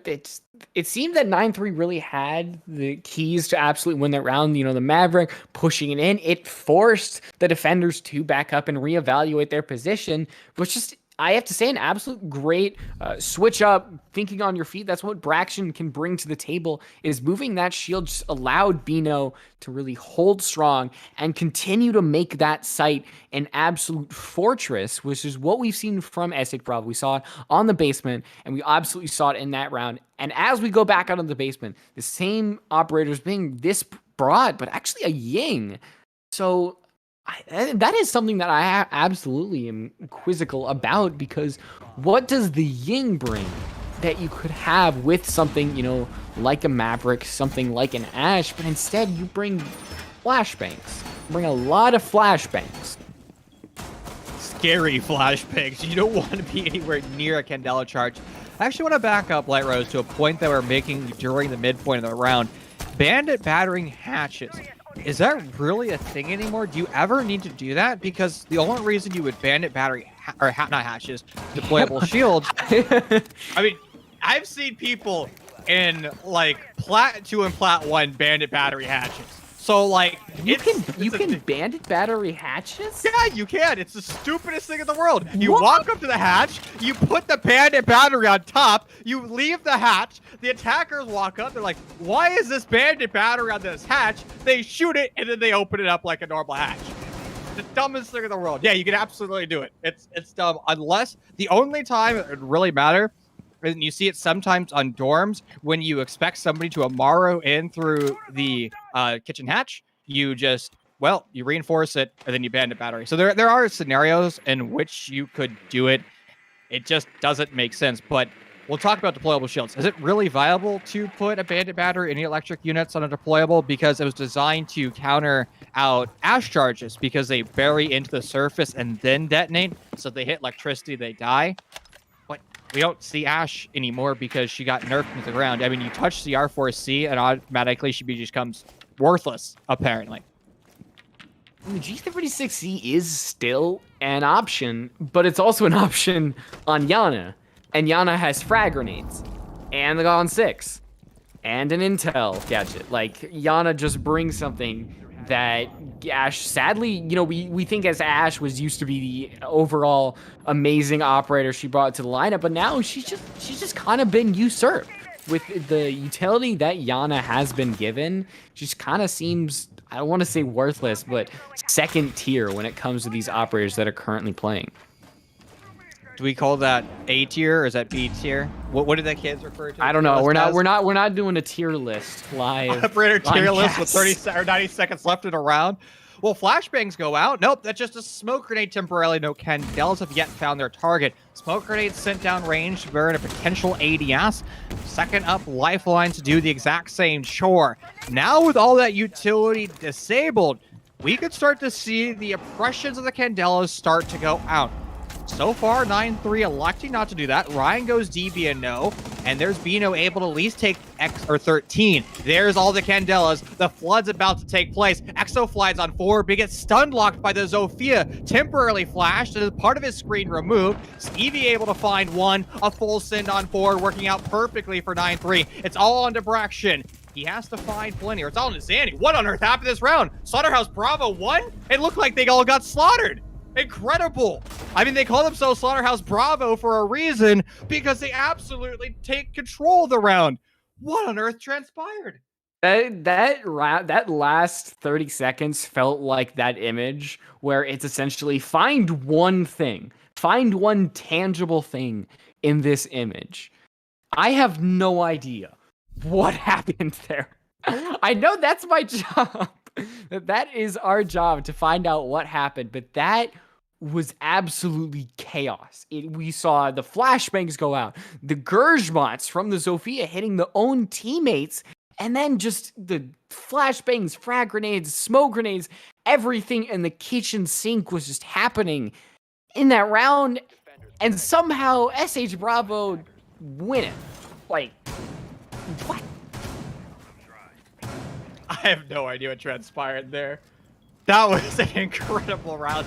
Again, like, it looked like everybody from 9-3 just found kills. I have no idea what happened. Oh, wow.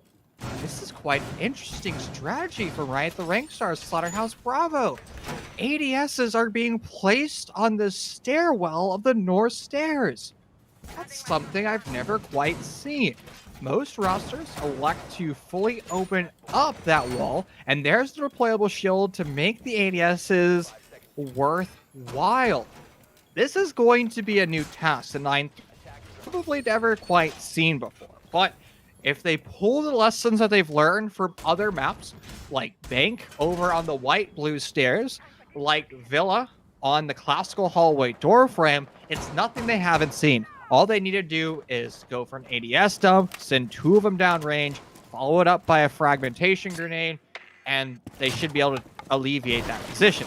They won't even go for that, though, as they're pushing in from the west side of the map. That primary utility from Slaughterhouse Bravo is over towards the northeast side. And this is a great read by the IGL of 9-3, simply because they're respecting the Slaughterhouse Bravo utility. They're going to say, lovely setup, guys. We're just going to avoid it altogether. Yeah, ignoring that out, and just Alpaca absolutely running through these walls. He's got that sledgehammer. He can destroy castle barricades. He can create rotates for the team. And now XO knocking on the site with that thermite charge.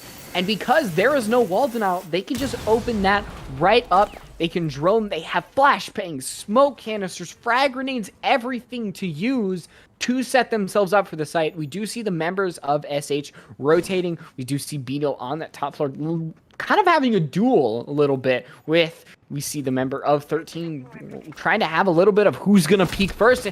And it is not going to be Bino, it's going to be Zanky. And they're going to find the opening kill, and that's actually not the second floor yet, as there's still one more member of SH. That's Riot, and they're getting droned out. But is Zanky going to peek it twice? It's going to be Riot who's going to try to swing it on open. They're backing up just a little bit. This is where the round can really come to a threshold. Can Riot put together something to stop this attack? Because the second floor is so integral, as Riot has been flashbanged. They're still alive for now, but how long is it going to be? And they find themselves dead in the ground. And Stevie finds themselves exploded by their own frag grenade. You can see them, they're confused themselves. And sadly, that makes it a 3v3. A man count that would have happened 4-9-3 had Stevie not blown themselves up. Poor Riot, the rank star, flashed into oblivion, literally holding Shift W to get to a corner. Slothy on an incredible kill through the metal bars. 13 now off the board. 2 members for 9-3, forced to find the 3 of Slaughterhouse Bravo.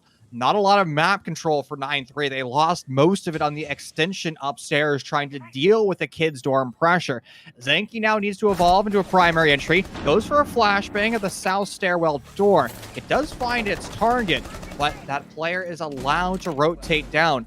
Now minimal time is currently being shown from 9-3. We saw successful hard breaching, but they need to go for a plant. Smoke coverage is sent out. XO's trying to plant in a very interesting spot. Slothy through the wall, through the smoke, able to find one, and Call will do the exact same thing as well. 9-3 ends up falling here in round 5 after they were just a little bit slow on the execute upstairs. Yeah, 9-3, it's very, very close to putting it all together, but in the end, it's the explosion from Stevie and then losing the gunfight upstairs. Just eventually the advantage that you has just falls down onto the floor. And SH Bravo, if they can win kids' dorms, then they'll be looking at a 5-1, and that's a very good scoreline once we'll hit that swap, because I'm expecting SH Bravo, they obviously know how to defend. I know that they will know how to attack even more because Braxton is leading this team very, very well. They're continuing. They're obviously they have a goal in mind when it comes to these things, and they're executing it very, very well. The drones are there, the utility is there, and it's just kind of superior than 9-3 right now. Dorms being elected.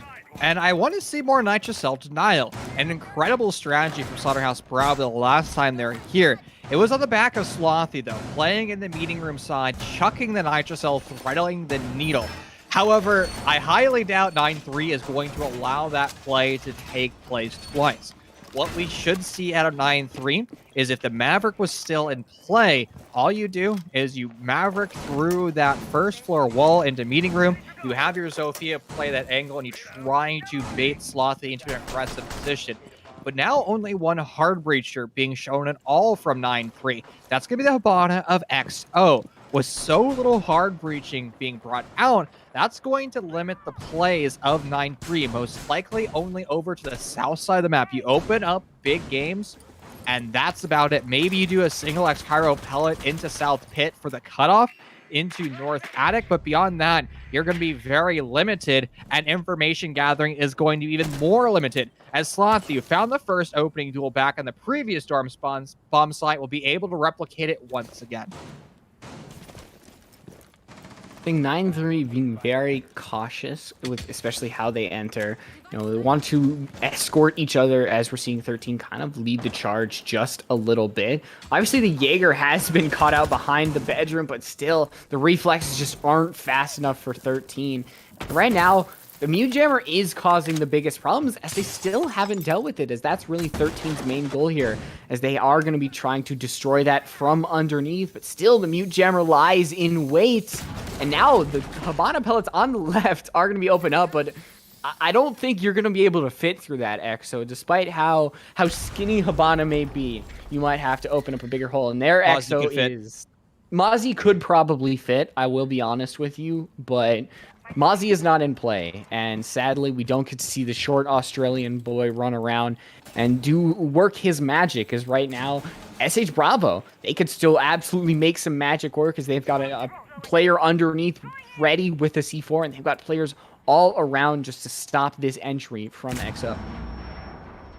Where on earth did Riot go? Is he still in his corner? And why hasn't anybody from 9-3 decided to deal with him? It's a simple task. You rotate a set of flashbangs on over, and then you start to rifle in frag grenades. There's Riot being pushed away. Where was the pressure for 13? He was playing over by the trophy door. 13 got off the angle, and now the coordination, the synergy from 9-3 is starting to break down. Riot took a little bit of HP loss to one of the frag grenades, but he's still sitting on 30 HP. He should have been removed from this round. It's absurd that he's still alive, gun up, able to waste so much time. 13, however, has snuck his way in through the bomb site. Slothy has now been refragged, and the pain in the butt for 9-3. Riot finally finds his kill. 13's attempting to rectify this scenario, flying in through kids' dorms. It's a cluster over there. Now Braxton has been dealt with. Full bomb site control, and it's only Bino, the one gun up. Riot was DBNO, and there's Alpaca. Finally, people of Slaughterhouse Bravo have been addressed on the bomb site. Took far too long for 9-3, but at least they're able to win that round. Better late than never, but I didn't think that 9-3 was going to be able to deal with Riot, because once that frag grenade was thrown in and Riot was able to get back in the corner, how were you going to deal with him then? You were still not going to be able to throw another frag grenade. The angles was off, but still they made it work. In the last 30 seconds, it came together and won it. And they won it with a definitive man count by, I believe that was 3 to 4 members alive for 9-3, as now they are going to be on the defensive side. They are electing to go to that second floor, and they are really going to be all about that Kaid. They're going to keep it up with the Electro Claw. They're going to bring both the grenade duos of Wamai and Jaeger. We can obviously see the goal in mind that 9-3 has with the operators that they're bringing. It's wall denial and utility denial, obviously, with the grenades and the mute and the Kaid. And the smoke is going to be that plant denial. Obviously, smoke or Tachanka usually is brought almost in every single round in competitive Rainbow Six because they have such a strong gadget. But 9-3, I want to see how this is going to work with what they have, or whether SH Bravo, they're just going to kind of walk all over it and, you know, just destroy these Magnus, destroy the ADSs, and just come together with what they have. And it's only going to happen in this round, round 7. Here we go. I have to say, I did like Slaughterhouse Bravo bringing out that Tachanka. It wasn't quite, you know, the sore point I thought it would be. Tachanka did exactly what he should have done, and he wasn't particularly noticeable, which tends to be a good thing. You very rarely notice smokes because their job is to stay alive as long as possible, and their job is to deny plant. If they're kind of just allowed to sit in the bomb site, just like Tachanka was, like Braxton was for Slaughterhouse, it worked out relatively well. Now, something that could work out well for 9-3 is the Alpaca Roam, a solo pressure over towards the small tower. It has been droned out from Slaughterhouse Bravo, forcing Alpaca away temporarily. Somewhat of a mirror hold that Slaughterhouse Bravo is bringing up, but not quite to that level of nitrocell denial from underneath. Alpaca is just trying to be this unpredictable joker in this round. He'll try to spring up behind Slaughterhouse Bravo, flanking up a stairwell, creating chaos. Chaos is kind of what this couple of these rounds have been. We can look at last round. We can look at that singular basement round. Is absolutely chaos, but it seems that SH Bravo kind of revel in the chaos. And so Alpaca needs to be very, very careful with that, because then you kind of create an environment that your opponent thrives in. And that's really one of the worst things you could absolutely do, is create a hell for yourself and a heaven for the enemy. And right now, we're seeing SH Bravo, they're looking fairly heavenly right now, but a shot onto Bino might absolutely change that. You do lose a hard breacher, and that could be extremely crucial, along with some smoke grenades. Second hard breacher off the board as well. EXO looking great in this round, but Slothy with that refrag. Able to deal with the pest and the nuisance of EXO, but EXO has already done his job. Two incredibly important players, Slaughterhouse Bravo, off the board. I have yet to hear any hard breach go off. Only one set of X-Cairo pellets has detonated on the west side of the wall, and the other one's in a prone position. So that South Main Games breach, no longer a viable insertion point for Slaughterhouse Bravo. They have to reinvent the wheel this round. They have to find a new door frame. They can no longer make one themselves. It's an option to go to the big window, maybe try to vault in from that position with the floor holes as well as the CCTV holes. It's going to be very difficult to do. At the 30-second mark of the round, the second line of smoke grenades go out. Only one more left for 13, but he doesn't have to deny all that much time. Concussion grenades to answer back. Fraction on a good frag grenade. Denying access to parts of the map for 9-3, as well as some coveted Nitrocell utility. But with 9 seconds on the clock, where's Slaughterhouse Bravo? Zenki finding one. Slothy needs to be a primary entry here, being removed by the shotgun. And 13 cycling the Mossberg, finding 2 in the round by Pet. Great play by him. And that's why this early round is just extremely crucial, because then SH Bravo just kind of set themselves up for failure. The odds of winning that were just so low that you could only really do anything but watch. That's all you could do, is see how SH Bravo could really deal with the bad hand that they kind of dealt themselves. And now 9-3 are 1 round away from tying it up as we go down to the basement site. And not much is changing when it comes to their lineup. They're substituting the Kaid for the Mozzie. And on that attacking side, don't know if they're going to keep that Thermite, but the Maverick really might be the difference when it comes to, hatches. I believe they're trying to prep for a Kaid or something of the same kind of sort, because, Kaid and Maverick, they kind of go well together. Maverick is really one of the only people who can counter a Kaid, and Kaid is really one of the only people that can make a Maverick somewhat useful when it comes to those hatches. So they kind of go together like bread and butter. It's nice and wholesome, I guess. Maybe the idea of not bringing the Kaid is, since Maverick is in play, what is Kaid actually going to do? Sure, he's going to slow down Kaid a bit, but the hatches can get opened up no matter what. So maybe you'd be better off bringing a different operator like a Mozzie and delay time through drones and shut down the drone economy. Again, the whole idea of Rainbow Six Siege on defense is to waste time. There is a plethora of ways to do so, and it really just comes down to whatever strategy the defense has written. And also sometimes defenders have Kaid pre-banned in their strat book. So when he's allowed through, you're just not going to play him. I call that the mirror fallacy. We've seen it a ton. When players allowed Mira to go in through the map, they just don't play her because they don't have strats with her, because they haven't been streaming her. That's a possibility, but Kaid is more versatile. You don't need this big, grandiose strat with a Kaid. Hatch, Electric Claw, boom. That's all you really need. Unlike Amira, which you have to have a ton of reinforcements, good communication, potentially electric units, as well as ADSs.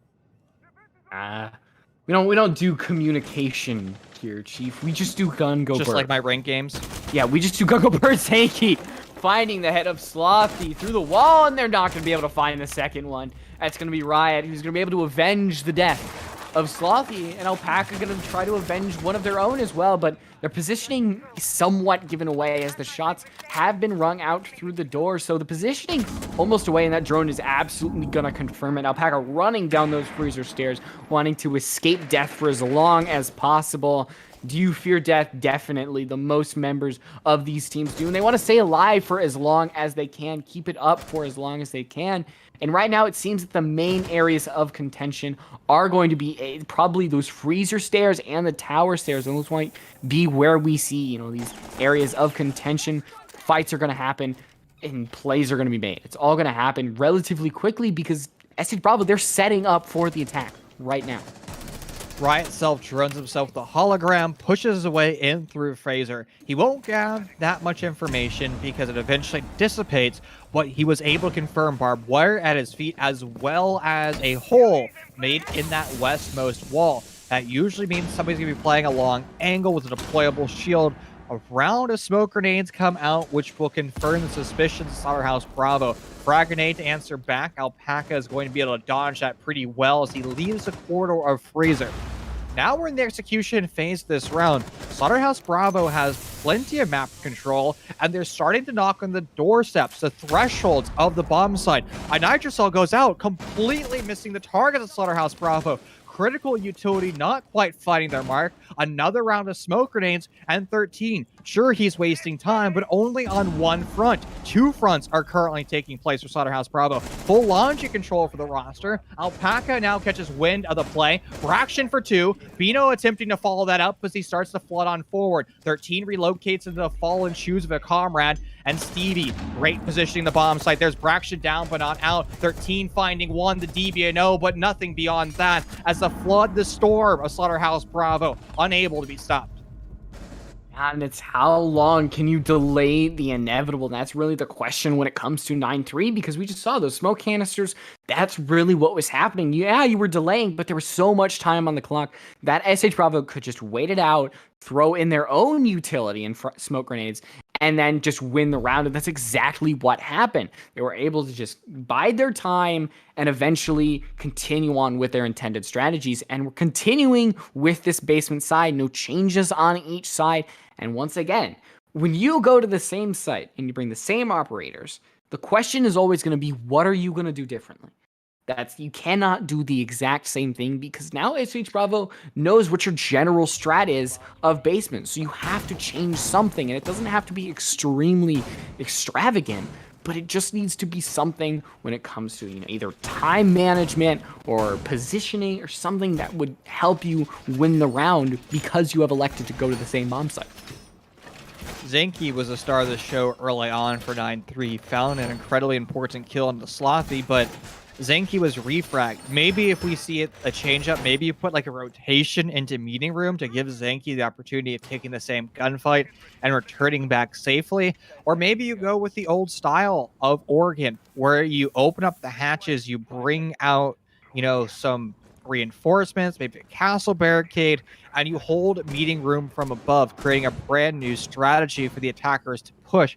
Unfortunately, that doesn't quite have the real-world impact as it once did, because the attackers can push site directly. There isn't enough soft floors for the defenders to open up themselves and kind of play angles like you would if you're playing on Cafe into Train Room, where you can hold prep from above. Zenki won't be the first person finding a casualty. Alpaca, who's roaming over towards the west side of the map like he was in round 8, has been found out and removed relatively swiftly. Zenki still playing up an attic, has no rotations. He's going to be a dead man walking at some point. The question is, will he be able to take some bodies with him? He fortunately calls for an impact grenade from Stevie, so he will be able to return home. Yeah, good communication there, and utilizing the secondary utility that their own members have. And now you've just kind of led SH Bravo on a little bit of a wild goose chase here, as now they realize that they have evacuated this attic, and still they're going to try to dedicate drones to make sure that their tracks have been covered. And they actually have it. Zenki is still there in lie and wait right outside that attic, wanting to get something. And there it is. It's just waiting and lie for something, for the trap to be snared. But I don't think anybody's going to fall for it just yet. Bino has to be very, very cautious. And those drones are going to do exactly that, is make sure that nobody goes on that roam, goes on that flank to really take out the crucial member of Bino. You can see why 9-3 elected to ban that Jackal, showing their hand here in round 9 with such a crazy roam. Riot pushes way down the Fraser stairs. Fortunately, it's ill-advised as he takes a lot of damage from one of the smoke grenades. 13 didn't quite have the impact with that weaponry, that secondary gadget in the previous round. Zenki's going to follow his comrade, Alpaca, who lost his life early on. It took another 60 seconds for Slaughterhouse Bravo to find a kill, but at least it rolled on forward. Round for 9-3. If they end up losing this round, it's overtime match point for Slaughterhouse Bravo. Swing from 13, able to get a kill. Axo tags onto the board as well. Both rosters starting to equalize. But where is Slaughterhouse Bravo? They've lost their diffuser. They're attempting to come down the freezer stairs, but they need to regroup and grab that critical bomb. And that's the thing, is I don't think that SH Bravo is going to have the ability to get that diffuser, but the shot on both 13 and Bino just might that path a little bit easier, as Braxton's going to swing the freezer door and swing Riot right through the wall, who finds a death of their own, but evacuating the area that is going to be person. And suddenly the sledgehammer is going to create a little bit of noise, as Braxton's going to be able to find the kill onto Stevie, but suddenly not going to be able to find the kill onto the Wamai. A closer round that eventually 9-3 is able to take, making sure that that match match point is just a little too out of reach for SH Bravo. If Braxton got that final kill there, that would have been an incredible round for Slaughterhouse Bravo. Braxton almost got it. His crosshair was just about placed when he lost his life. 9-3 had a great round. Started off with a unique play, a full map run. Sure, Alpaca lost his life, but we saw the great play from Zenki, wasting so much time in T2, just stuck in a corner. Slaughterhouse Bravo wasn't quite sure what to do. They didn't know if they should push on forward with drones and deal with that positioning that way, or execute into meeting room, remove part of the soft wall, and hold the cross. Slaughterhouse Bravo went for a combination of both those strategies, but instead of pinching together and actually applying a vice grip-like strategy, they kind of sat back, relaxed, and waited for 9-3 to make the play. And the whole thing is 9-3 is never going to make a play in that scenario. They're just going to sit in their corners with their feet on their desk, wasting as much time as possible. Because again, they don't need to push. As soon as a 9-3 player pushes that scenario, they will lose their life to the multi-angle cutoffs of Slaughterhouse Bravo. And once Slaughterhouse Bravo had full map control, once they had presence coming down the laundry stairs, coming down the freezer stairs, Slaughterhouse Bravo just started to clump up, started to push in through Fatal Funnels, allowing for the smoke utility to take on a lot of damage to Riot, and then that's when the round really started to slip away for Slaughterhouse Bravo. They never really entered into the bomb site. They never really applied a lot of pressure. They just left the package on the front stoop and ended up just stopping there. Well, it seemed to be enough, but now I think this Dorm's bomb site is really going to be the dragon that 9-3 is going to have to try to slay. It's something that SH Bravo, you know, they were able to reclaim as their own. And now, as we go back to it, the question is, once again, what is 9-3 going to be able to do differently as they keep up? Are they going to try to do the C4 play? Are they going to continue to, you know, just smoke plant these type of things, continuously pushing back these attackers? As it's still Alpaca who is going to be kind of on that roam, that extended play, as actually that window is going to be open. I think that's just to prevent anybody from trying to get any real sneaky plays, but nobody exactly seems to be watching it. But nobody exactly seems to be putting any pressure on the window at all. So it's kind of like something that both the teams have to acknowledge, but they aren't really going to do anything about it yet. You see Slothy crosshair pointed out, but Zenki actually who presses the trigger first. And by trigger, I mean cell phone button, as it's Riot who goes down by a C4. Not a casualty you want. That drone economy, the hologram economy that Riot just can increase off the bat is going to be critical to allowing SH Bravo's fast insertion into the map. Alpaca on his flank, I can't tell if it's the armory stairwell or the laundry stairwell, but Slothy has to be very careful nonetheless. It was in through laundry. Alpaca gets an incredible kill. Nobody from SHB to get the refrag whatsoever. So now it's a relocation for Alpaca. Flying down the stairwell, he will pop up somewhere else on the map, geared and ready to cause absolute chaos. Slaughterhouse, or SHB as they now want to be called, need to apply more flank watch. No Nomad to be seen, no Gridlock, and no traditional just drone flank watch.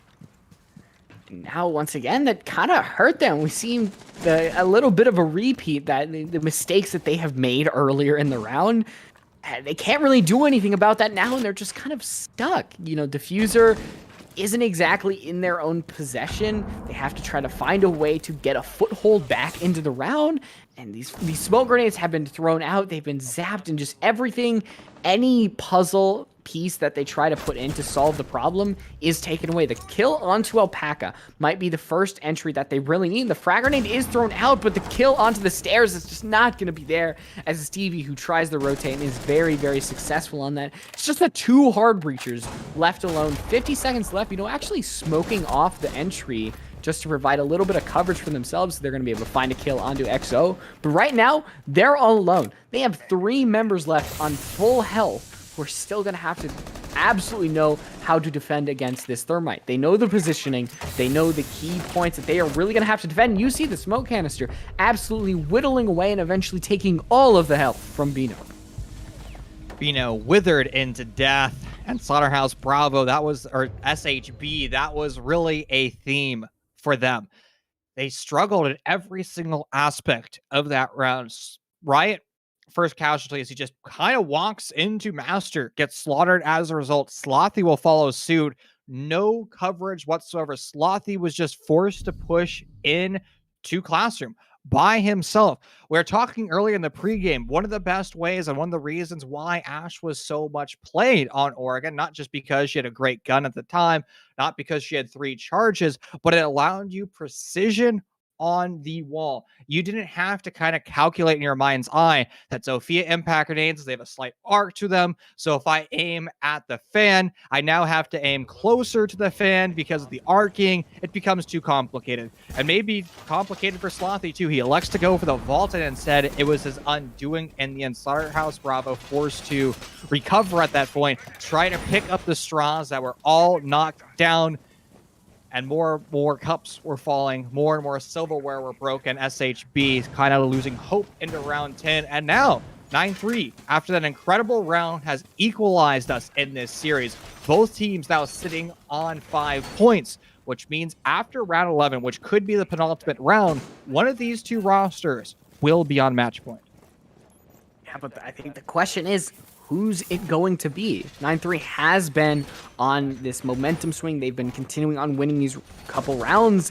Now they have to go onto this tertiary bomb site. This bomb site is very hard to defend, but I think bringing the Echo might be a good play. You're able to put these in really precarious positions and try to defend areas that really these attackers don't expect knowledge to come from. You see that Yokai drone trying to defend in the site, trying to make sure that they have some sort of plant denial along with the smoke grenade, and actually bring the FMG9 instead of the usual Mossberg. So that might be, I want to see how that's going to make an impact on the round with 13, whether they're going to be able to play longer angles with the smoke grenade, whether they're going to get some really good angles as well. But right now, entering into the showers is going to be the real key here. If Riot's going to be able to drone in, make sure that 13 is droned out, and now the utility is going to start to pump on in to really flush them out.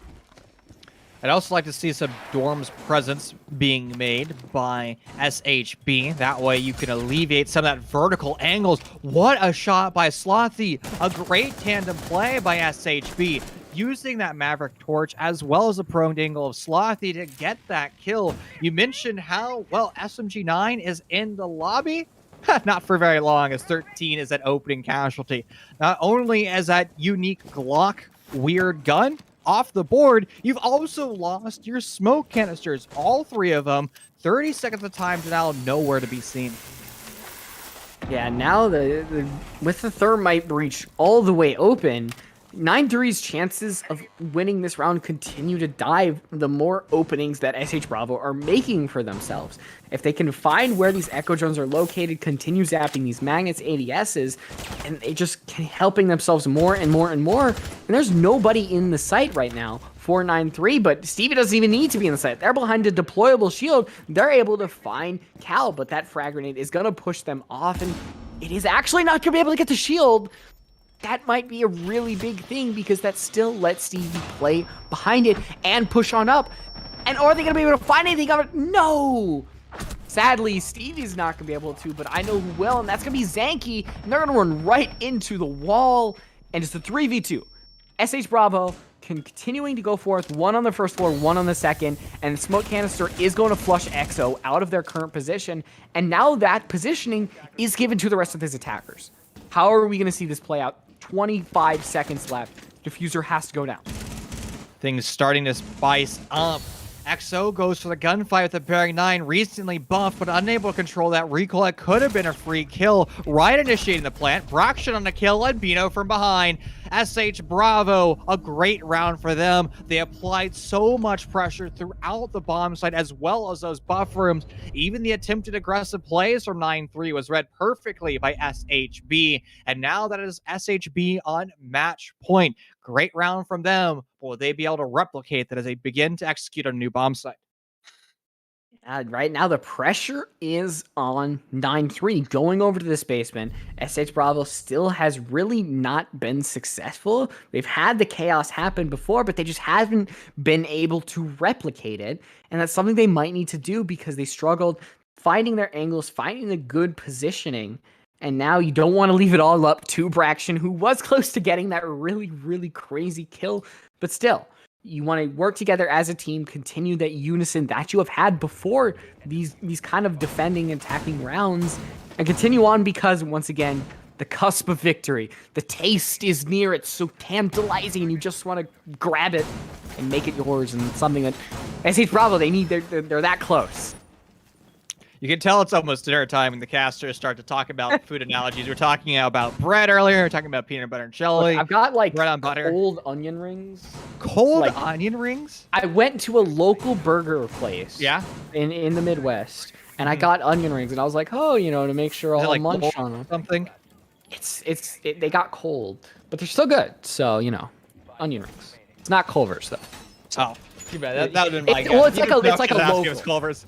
It's a local thing. It's not kind of a chain. Fair enough.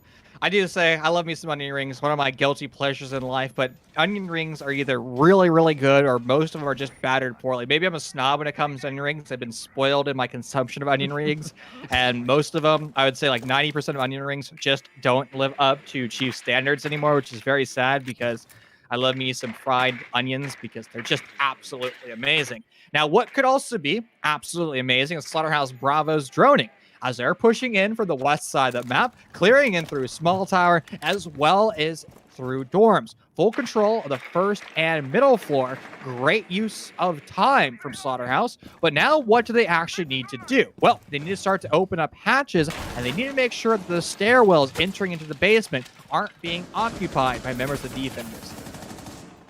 Right now, that drone, given the position, and eventually it's going to have to sacrifice its own life for the information. And right now, they're still trying to dedicate more. Zangi's going to actually push up those stairs. Not going to gain anything from it, but only a little bit of spookiness on over to that attacking side. Right now, is just still no bullets have been hit on either side. Only utility has been spared. As right now, hatches being opened up, drones being utilized, and Zangi's still trying to get the stairs, and they're going to get the kill onto Cal. I was at a loss for words there because I don't expect to get that twice. How is Zanki able to get that twice? They got it before, shot some bullets, ran back, and then just did the same thing and got a kill onto the hard breacher.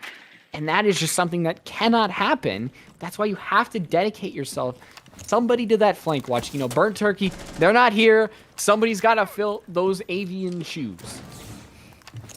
Well, frag grenades going out, being grabbed by ADSs, and a second frag grenade also removed by ADSs. Alpaca is just laughing in his throat on the prone angle. There goes Braxton, who was already on his belly. Well, we need to see Slaughterhouse Bravo do something different. What that's going to be is Maverick torching away the west wall of the basement. It could allow for a new angle. Riot's going to be able to exploit that, and now Slaughterhouse Bravo fully in control of this round. There's still plenty of time for them to relocate, maybe push from a different side of the map. Their team goes through a spray through the Maverick hole, able to find the down but not out onto Ryan. But he's in a position to be res if his compadres were still there. It was a full rotation made by SHB, and now they're going to have to rotate once again. A dangerous drop from Bino, but he hasn't been confirmed by 9-3. Now with 14 seconds on the clock, full sin, just push on forward. More frag grenades being caught by ADS as it's a tale as old as time. It's now just on Bino to clutch up this round. Stevie on 2, a phenomenal execute by 9-3, holding the clock by the seat of their pants. We now enter into overtime. Oh, the 3v2, a great play by 9-3, and especially by the Lamai positioning the peaking and just winning that out as well. The down but not out was forced to rotate, and it pushed a lot less pressure onto that laundry side, and it really pigeonholed them into trying to make Freezer work, going through the door.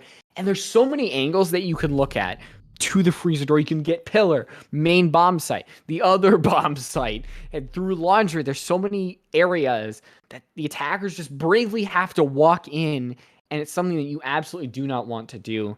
But now, overtime. We see 9-3 starting on the defensive side. That might be the winner for them, because the last time, I believe the defense for each have had about 4 wins. So starting on the defensive side, statistics are on 9-3 side. excited to see what these rosters can deliver.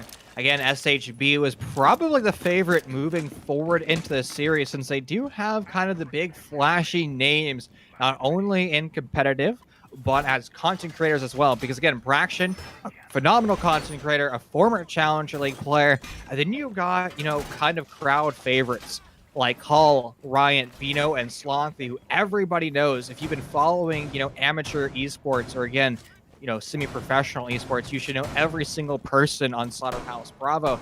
And the side of 9-3, I mean, Alpaca has made quite a name for himself, being a terror in ranked, and he's being a terror here in the comp server, being one of the top frags for his 9-3 roster. Zangi, who's been playing support roles sometimes. He's kind of on this flex primary entry role. Sometimes he's playing Cade 3 armors, and the next second he's roaming around the entire map on a Moxie, causing absolute terror, showing the flexibility of 9-3. Yeah, flexibility is a very, very important skill when it not only comes to a team, but individual players. Just the ability to think on your feet, be flexible in strats, operators, everything. Not just be, all right, I am this person, I am a Jaeger one trick, I will stay in my position and I will do nothing no matter what happens. This is my job, it is my duty. No, that's absolutely... the guy with an ego? Yeah, it's absolutely not what any of these players are. They know what they have to do to help their team. None of them are really individualistic players. Each are doing amazing on their own. You look at the worst performing member statistically is Kal. And we have absolutely seen Kal do amazing things in this match. So just seeing everybody work together on both sides, it shows that this is a match that is really good. These teams, they really have something to show. And it makes sense because we are in overtime. And we're going to see which team is really taken to their max and who is going to break first. I don't think any one of these rosters are going to break. They're going to be zeroing in on the goal, being victorious in play day 1 of week 1. Nobody wants to leave today with a 0 in their win column. It's imperative that these rosters find their impact. So far, though, no impact frags have been made by either one of these teams. We're in the 2/3 part of the round, and now the south wall has finally been opened up. It looks like part of the dorms has been somewhat removed, finally now being fully shown. Braxton on quite a unique angle from the rafters finds one, but 13 on the immediate refrag. Both these teams now tying themselves up once again.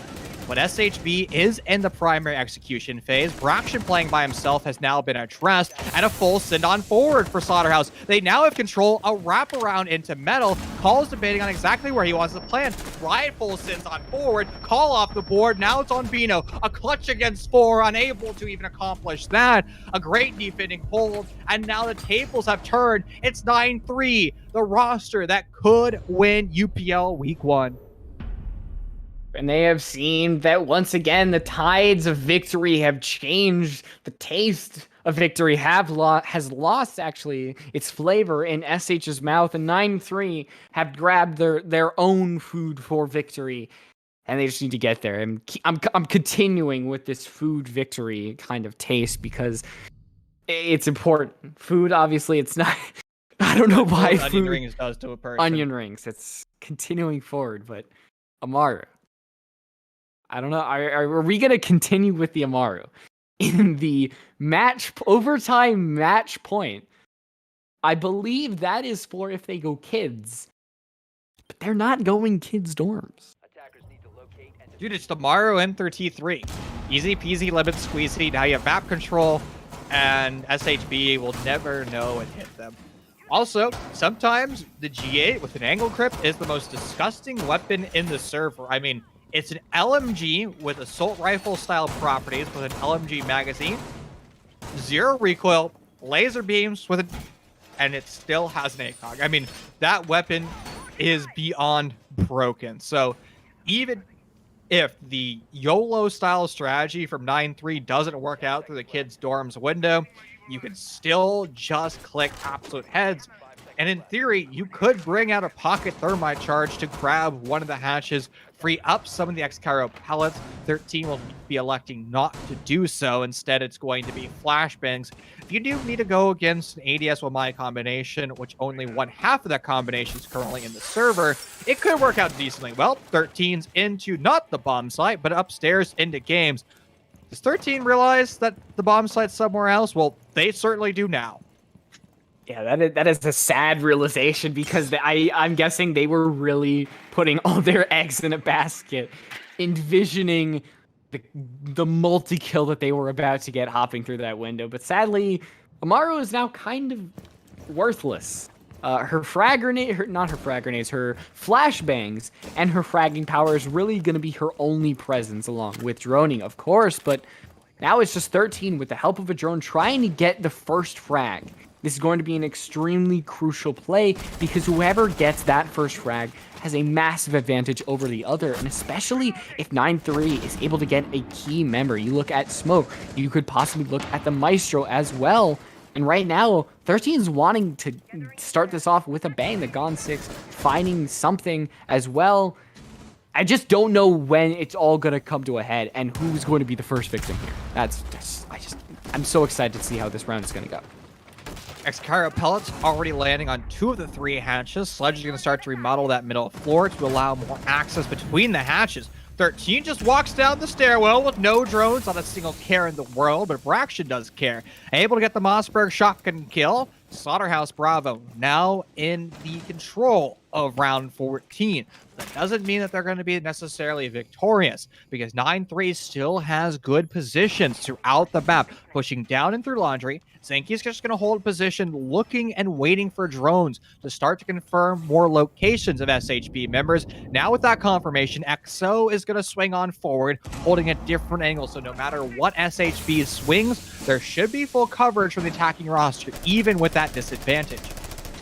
Stevie just gonna be too late in finding that kill, but instead Zanky finding Bino. There's gonna be an immediate refrag onto them as well. Stevie's just still, they're really reminiscing about the fact that they could have gotten that kill, and still one of their members remains alive as the Gon6 not exactly able to find the Maestro camp that they really were looking for as the last smoke canister goes off. 30 seconds left. Zanky on less than 50 HP, but Diffuser is in their hands. Stevie taking just a little bit more poke damage, but instead it's Alpaca who winds up on the floor. And Stevie, they're going to peek it, and they are going to find the headshot onto Braxton, but eventually they are going to fall to the floor. Zanky finds one. He has to reload, and they are prone on the floor. They are going to swing into the main hallway, but they're going to find themselves dead on the floor. And we are going to the max round. Here we go. Winner takes all. Or I guess winner takes point. Yeah, singular point. It'd be nice to see if you can get 3 points for winning the series, and if you go to overtime, somebody gets 2 points, somebody gets 1 point, because we can see how even these rosters were. We're highlighting how good our teams from our previous conference earlier, the Raven conference, played so well. That was, again, X13 versus Depth. Now Slaughterhouse Bravo versus 9-3. Equally as matched. Incredible showing by both these rosters, and the scoreboard kind of says it all. Everybody is doing their exact roles. Everybody is playing together as a team. Nobody has really slipped up. They're doing, again, exactly what the textbook ordered, exactly what the doctor wanted for one of these two teams. But now that we're finally into round 15, Light Rose, this is a make or break round. It doesn't matter what the previous 14 rounds have accomplished. You just have to win round 15. All has been erased. All has been equalized. The great equalizer is the winner of this round. The attack or defense, it doesn't matter. You give it your all. Yeah, everything matters here. And if SH Bravo start out their, I guess, official team status with a loss, it's not going to be great for their own confidence. I mean, we can obviously say they are a great team. We can see the individual performances, the team calibration that they have, but they need to win this out against 9-3, and it is match point. As you can see, we're not having unlimited overtime. We're not going to be here for another half hour. I mean, even though these teams obviously could probably absolutely go half hour with how even they are in terms of this attacking and defending sided. But right now, starting this out, we do see an echo on that defensive side. And that could be a big thing. We saw the Bearing 9 just wasn't able to really cut it when it came to those long distance ranges because, the Echo Supernova Bearing 9 combo only came recently. So they really have to get accustomed to that recoil. Unlike the SMG-11, which, it has been a staple for years now, the Bearing 9 teams still have to get used to the recoil, even though they are really going with the Supernova combo. So right now, Zanky can't really put it all on their shoulders simply because it's just not super reliable, even though they are bringing that MP5S. Look at this kind of dance right here between Bino and a Mute Jammer. He's trying to cut away the hatch so he can spot out the Mute, but he's looking over towards the north of the box, where in reality, it's the south. All Bino needs to do is just hit the other side of the hatch, and he'll get the free kill of the Mute Jammer. Mistakes remain. Seems like Bino really doesn't care that much about it. Oh, he actually shot it. So the X-Kairos have now detonated. Look at the time efficiency for SHB. Already pushing down to Freezer. We're not even at the halfway mark yet, Light Rose. And Slaughterhouse Bravo is knocking on the door. Praxian is attempting to open up this wall. He's going to be temporarily stopped. And a swing from Alpaca, but it's a strikeout.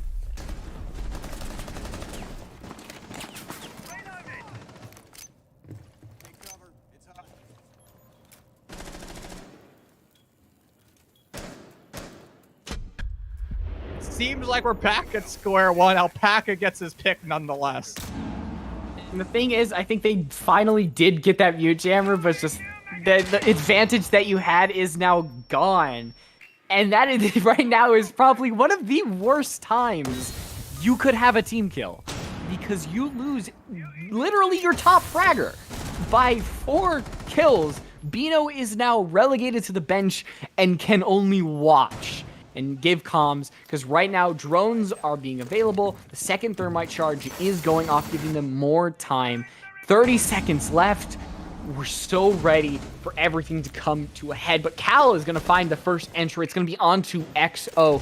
20 seconds left. Now CV finds the evening one as the Echo drones giving away the information of all the members. That is huge. And Zanky having the ability to really fight back with the MP5S. A 2v2. 10 seconds left. Shotgun aimed at the rotate. 13 might have amazing stopping power, but is Diffuser going to go down? Yes, Riot is going to stick it, but Cal on extreme low HP. They're able to find 13, but CV is going to go through.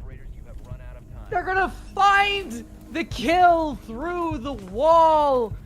The wall is broken. It is soft, and 9-3. When it says hard-fought victory, that is a hard-fought victory. Seconds away. That was a close match, and extreme decisions decided the victory of that. Wow. It came down to the end. The last millisecond, Cole had an incredible reaction. He found one of the 2 players, but couldn't find the second. Not to criticize Cal, because he did everything right there. He's going to lose those exchanges no matter what. Because if he challenges the player coming in through Closet, the player coming in through Laundry shoots him in the back, as well as the planter. It was a lose-lose scenario. Slaughterhouse Bravo looked so good in that round. Slaughterhouse Bravo looked so good in that series. Same thing to be said for 9-3.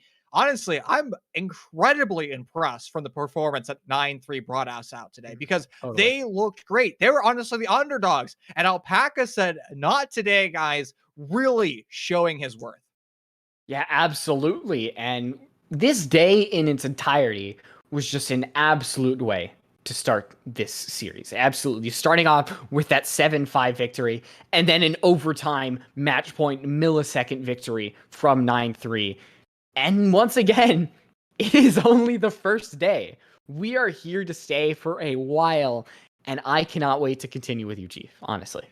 Same thing, Light Rose. It's been an amazing first day. And if you loved what you saw today, ladies and gentlemen, tomorrow at 3 Pacific Standard Time, 6 Eastern Time, we'll be back with another series, 2 more best of ones. And if you love esports, League of Legends will be on next. So keep this tab open. But that's it for us here on the Rainbow Six Siege side. We'll see you tomorrow.